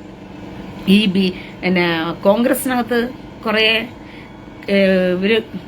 ഇവര് കിടപ്പുണ്ട്, ഇസ്ലാം മതത്തിൽപ്പെട്ടവർ കിടപ്പുണ്ട് കോൺഗ്രസിനകത്ത്, കമ്മ്യൂണിസ്റ്റിനകത്തും കിടപ്പുണ്ട്, ഈ മുസ്ലിം ലീഗിനകത്തും കിടപ്പുണ്ട്. ഇങ്ങനെ വോട്ടുകൾ ഇങ്ങനെ ഇസ്ലാം മതത്തിന്റെ ചിതറി കിടക്കുക. പക്ഷേ ഇവന്മാരെല്ലാം ടാർഗറ്റ് ചെയ്ത് എന്ത് ചെയ്യുന്നറിയാമോ? കറക്റ്റ് കഴിഞ്ഞ വർഷം ഈ പിണറായിക്ക് 100% വിജയം കിട്ടിയത് എങ്ങനെയാണെന്നറിയാമോ? ഈ മുസ്ലിം വോട്ടുകൾ മുഴുവനും പോയിട്ടാ വിജയം കിട്ടിയത്. അതും കൂടി മനസ്സിലാക്കിക്കൊള്ളണം. ഇനിയും അത് തന്നെയാ കേരളത്തിൽ സംഭവിക്കാൻ പോകുന്ന. ഈ മുസ്ലിങ്ങൾ വോട്ടുകൾ മുഴുവനും കൊണ്ടുപോയി ആർക്ക് കൊടുക്കും? ഈ പിണറായിക്ക് വീണ്ടും കൊണ്ടു കൊടുക്കും ഇവന്മാരെ. കാരണം ഇവന്മാർക്ക് നരേന്ദ്രമോദിയെ തോപ്പിച്ച് നിർത്താനായിട്ട് കമ്മ്യൂണിസ്റ്റ് ഭരണം നിന്നാലേ പറ്റത്തുള്ളൂ. അത് ഇവന്മാർക്ക് മനസ്സിലായത് കൊണ്ട് ഇവന്മാർ കൊണ്ടുപോയി ആർക്ക് വോട്ടിട്ട് കൊടുക്കും? ഈ മുഹമ്മദ് റിയാസിനെ കൊണ്ടുവന്ന് അടുത്ത വർഷം മന്ത്രിയാക്കി നിർത്തുകയും വോട്ടിട്ട് കൊടുക്കുകയും ചെയ്യും. പിന്നെ ഈ ക്രിസ്ത്യാനി എന്ന് പറയുന്ന വൃത്തികെട്ട സമൂഹം കൊണ്ട് കോൺഗ്രസിന് കൊണ്ട് വോട്ടിട്ട് കൊടുക്കും. ഹിന്ദുക്കളിലുള്ള കുറെ എണ്ണങ്ങളുണ്ട് മന്ദബുദ്ധികൾ. ആ മന്ദബുദ്ധികളും കൊണ്ടുപോയി കോൺഗ്രസിനോ കമ്മ്യൂണിസ്റ്റും കൊണ്ട് വോട്ടിട്ട് കൊടുക്കും. അപ്പോഴും വോട്ട് എന്ത് ചെയ്യും? ചിതറി അങ്ങ് പോയി കളയും. കേരളം ഗതി പിടിക്കാനൊന്നും പോകുന്നില്ല ഈ കാലത്തൊന്നും. അത് 100% ഉറപ്പാ. നിങ്ങൾക്ക് ജീവിക്കണമെന്ന് താല്പര്യമുള്ളവരെല്ലാം എത്രയും പെട്ടെന്ന് തമിഴ്നാട്ടിലോ അവിടേക്കിടയ്ക്ക് ഓടുന്നതായിരിക്കും നല്ലതെന്നാ തോന്നുന്നത്.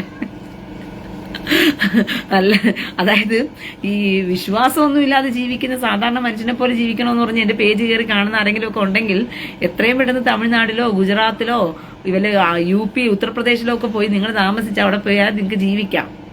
അല്ലാതെ നിങ്ങൾ കേരളത്തിൽ ജീവിക്കാം എന്നുള്ള വ്യാമോഹം വല്ല ആർക്കെങ്കിലും ഉണ്ടെങ്കിൽ അടുത്ത പ്രാവശ്യവും കേരളം ഇത് തന്നെയാണ് അവസ്ഥ. കാരണം കേരളത്തിൽ ഒന്നുമില്ല പ്രിയ സഹോദരങ്ങളെ. പിച്ചച്ചട്ടി എടുത്തിരിക്കുന്ന കേരളത്തില് ഇനി എന്ത് നിക്ഷേപമാണ്? വാവ്, മാസെ മല മല മല לא, זה לא מלא. מה, זה לא מלא? זה טחינתאים, זה...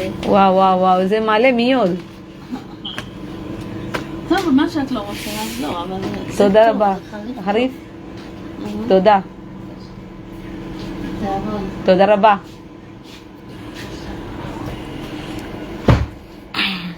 എനിക്ക് കഴിക്കാനുള്ള ഫുഡ് കൊണ്ട് തന്നെ. കഴിക്കാൻ വേണോ നിങ്ങക്ക്?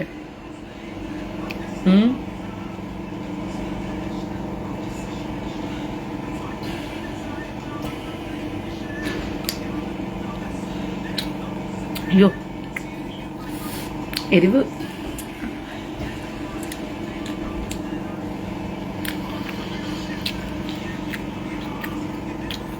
സെലീൻ കുരിശിങ്കൽ, ബംഗളൂര്. ബംഗളൂരിലൊക്കെ ഭയങ്കര എക്സ്പെൻസീവ് ആണെന്നേ. പോയി ജീവിക്കണമെങ്കിൽ തമിഴ്നാട്ടിൽ വരെ പോയി ജീവിക്കുന്നതായിരിക്കും നല്ലത്. അവിടെ ഒന്നുമില്ലെങ്കിലും അരിയും മഞ്ഞവും കഴിച്ച് ജീവിക്കാനെങ്കിലും പറ്റും തമിഴ്നാട്ടിൽ പോയാൽ. പക്ഷെ കേരളം ഗതി പിടിക്കൂല. ഉറപ്പായിട്ടും പറയുക, കേരളം ഗതി പിടിക്കൂല പിടിക്കൂല പിടിക്കൂല. 100% ഞാൻ ഉറപ്പിച്ച് പറയാം, കേരളം ഗതി പിടിക്കൂല. കാരണം എന്ന് അന്നത്തിനു വേണ്ടി ഇരന്നിട്ട് മോഷ്ടിക്കാൻ പോയ മധുവിനെ കൊന്നോ, ആ മധുവിന്റെ ശാപം കേരളത്തിലുള്ള സകലമായ ജനത്തിന്റെ തലമേലും വീണ് കിടക്കുക. മനസ്സിലായോ?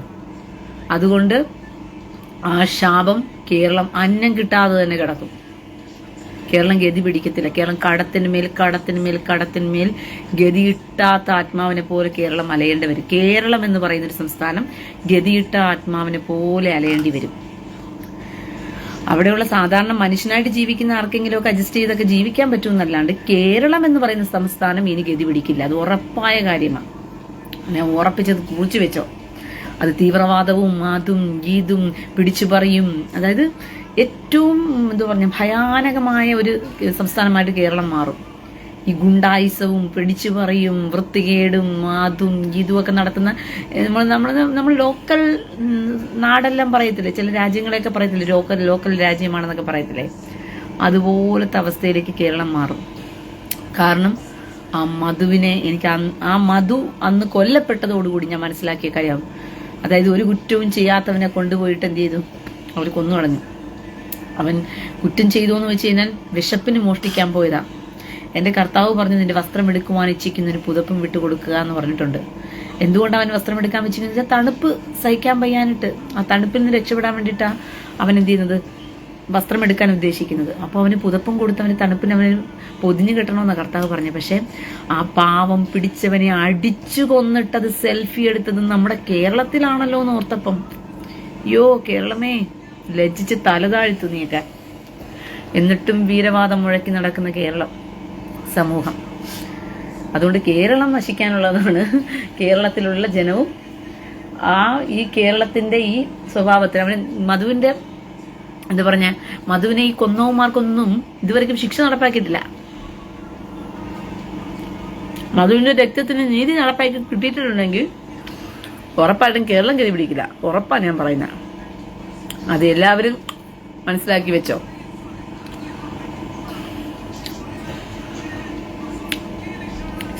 കുറച്ച് എരിവ് കൂടുതൽ വെച്ച് കഴിഞ്ഞാൽ നിങ്ങൾ എത്തി വെച്ചിട്ട് ഞാൻ കഴിക്കുവാണോ? എനിക്ക് വിശക്കുന്നു.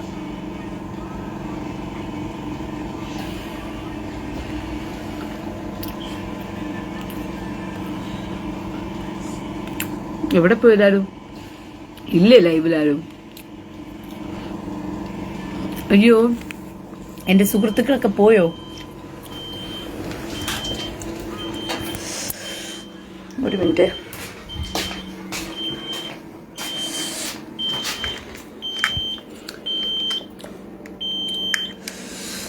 ഉണ്ടോ? ഈ ഫുഡ് ഫ്ലിപ്പായി പോയി.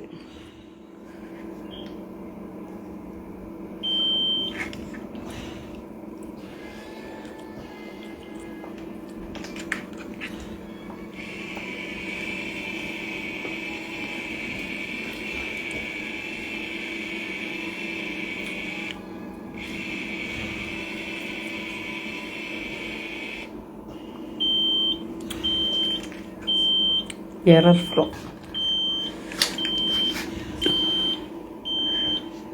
Fluid pathway or empty feeding container. Drop sensor blocked. എവിടെയോ ബ്ലോക്ക് ആയിട്ടുണ്ടല്ലോ.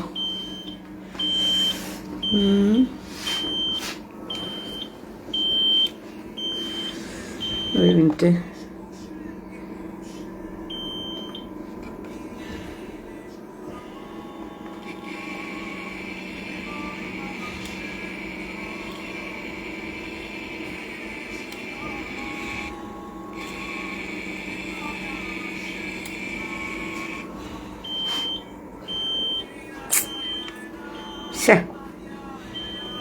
സോറി പ്രിയ സഹോദരങ്ങളെ, ഒരു മിനിറ്റ്.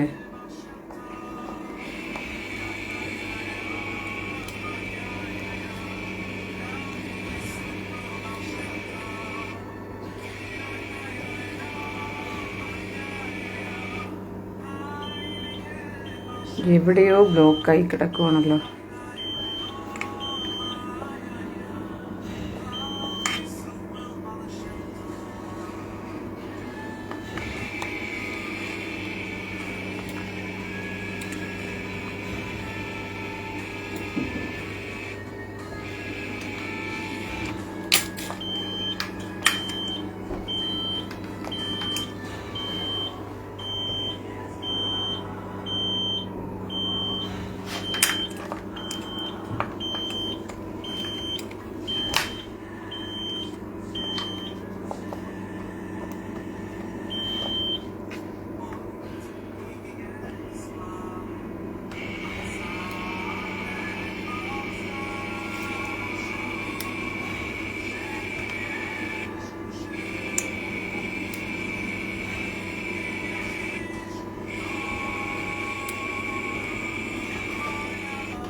ഓക്കെ.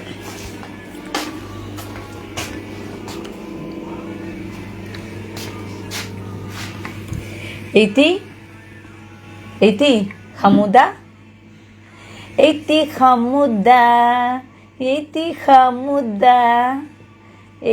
ഹമുദ, מה רוצה מותיק? מה רוצה?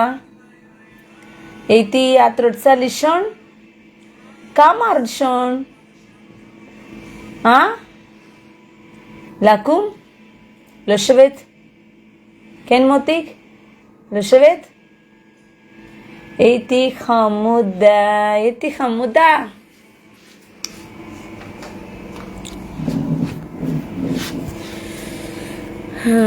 ഓക്കെ. അയ്യോ.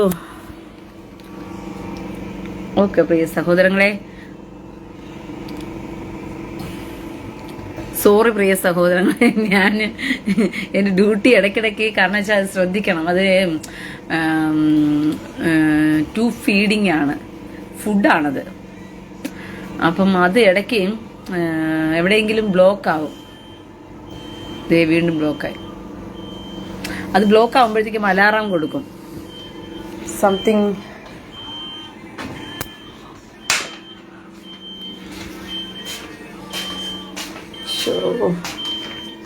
മേ ബി ഇത് കട്ടി പിടിച്ചിരിക്കുന്നുണ്ടായിരിക്കും. വെള്ളം ഒഴിച്ചും കൊടുത്താലോ കുറച്ച്.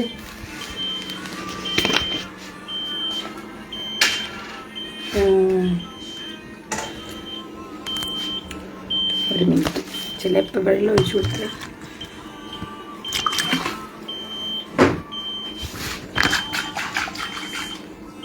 ഒരുപക്ഷെ വെള്ളം ഒഴിച്ചു കൊടുത്താൽ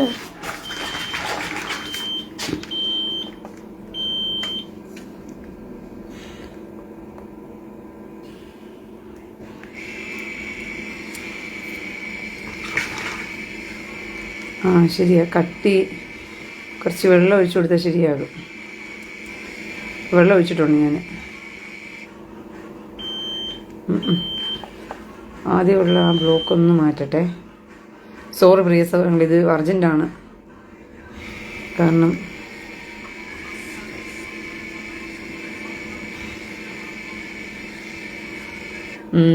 കട്ടിയായിട്ട് ഇരിക്കുന്നുണ്ട് ഫുഡ്.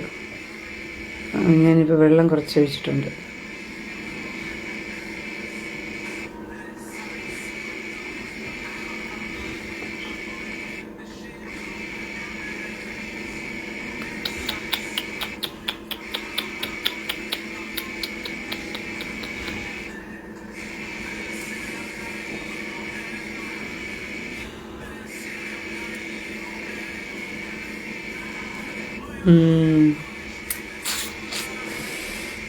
നല്ല കട്ടിയായിട്ടാണ് പോകുന്നത്.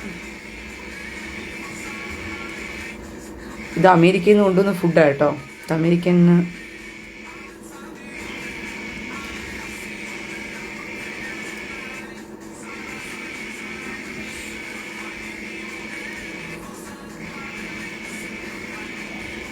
Okay, now it's okay. വെള്ളം ഒഴിച്ചിട്ടുണ്ട്, ഇപ്പം നോർമലാണ്.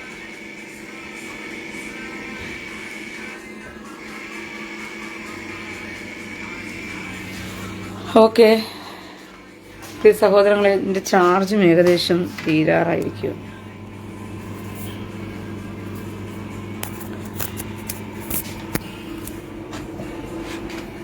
ഓ 3% ചാർജേ ഉണ്ടായിരുന്നുള്ളൂ.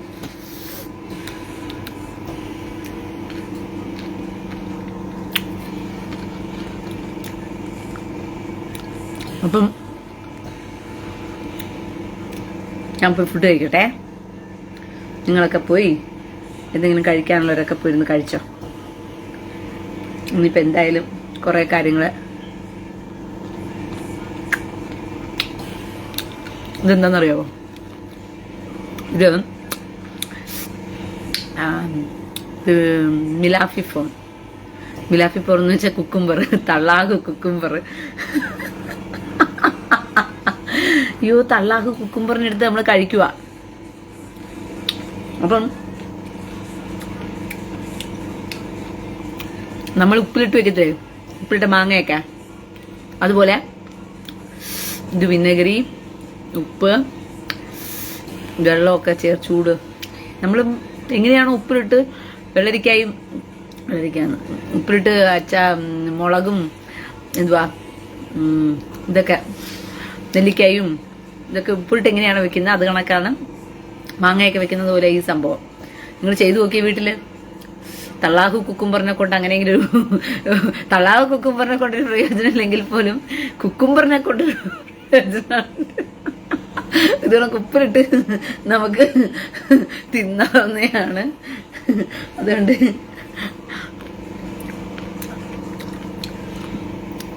നിങ്ങളൊന്നും ഇല്ലേ, പോയോ? ആരെയും കാണുന്നില്ലല്ലോ. എന്നാ പിന്നെ എല്ലാരും പോയിക്കോ. അതുകൊണ്ട് ഇങ്ങനെ ഒന്ന് ചെയ്തു നോക്ക് നിങ്ങൾ വീട്ടില്. ഉപ്പ് അച്ചാറ്, നാരങ്ങ പേരെന്തോ നമ്മുടെ മാങ്ങയും എന്തുവാ പിന്നെ നെല്ലിക്കയൊക്കെ ഉപ്പിലിടുന്ന കണക്ക് ഈ കുക്കുംബർ കട്ട് ചെയ്ത് നിങ്ങൾ ഉപ്പിലിട്ട് വെച്ച് നോക്കും. നിങ്ങൾ ഭയങ്കര ടേസ്റ്റ് ആയിട്ടോ. ഞാൻ നേരത്തെ പറഞ്ഞ കണക്ക് തള്ളാഹു കുക്കുംബറിനെ കൊണ്ടൊരു പ്രയോജനമില്ലെങ്കിലും നാട്ടിലെ കുക്കുംബർ വാങ്ങിച്ച് ചെയ്താൽ നിങ്ങൾക്ക് ഇങ്ങനെ ഒരു പ്രയോജനമുണ്ട്. അപ്പൊ ശരി പ്രിയ സഹോദരങ്ങളെ, ഞാൻ കഴിയട്ടെ. ലഗി ത്രോത്ത്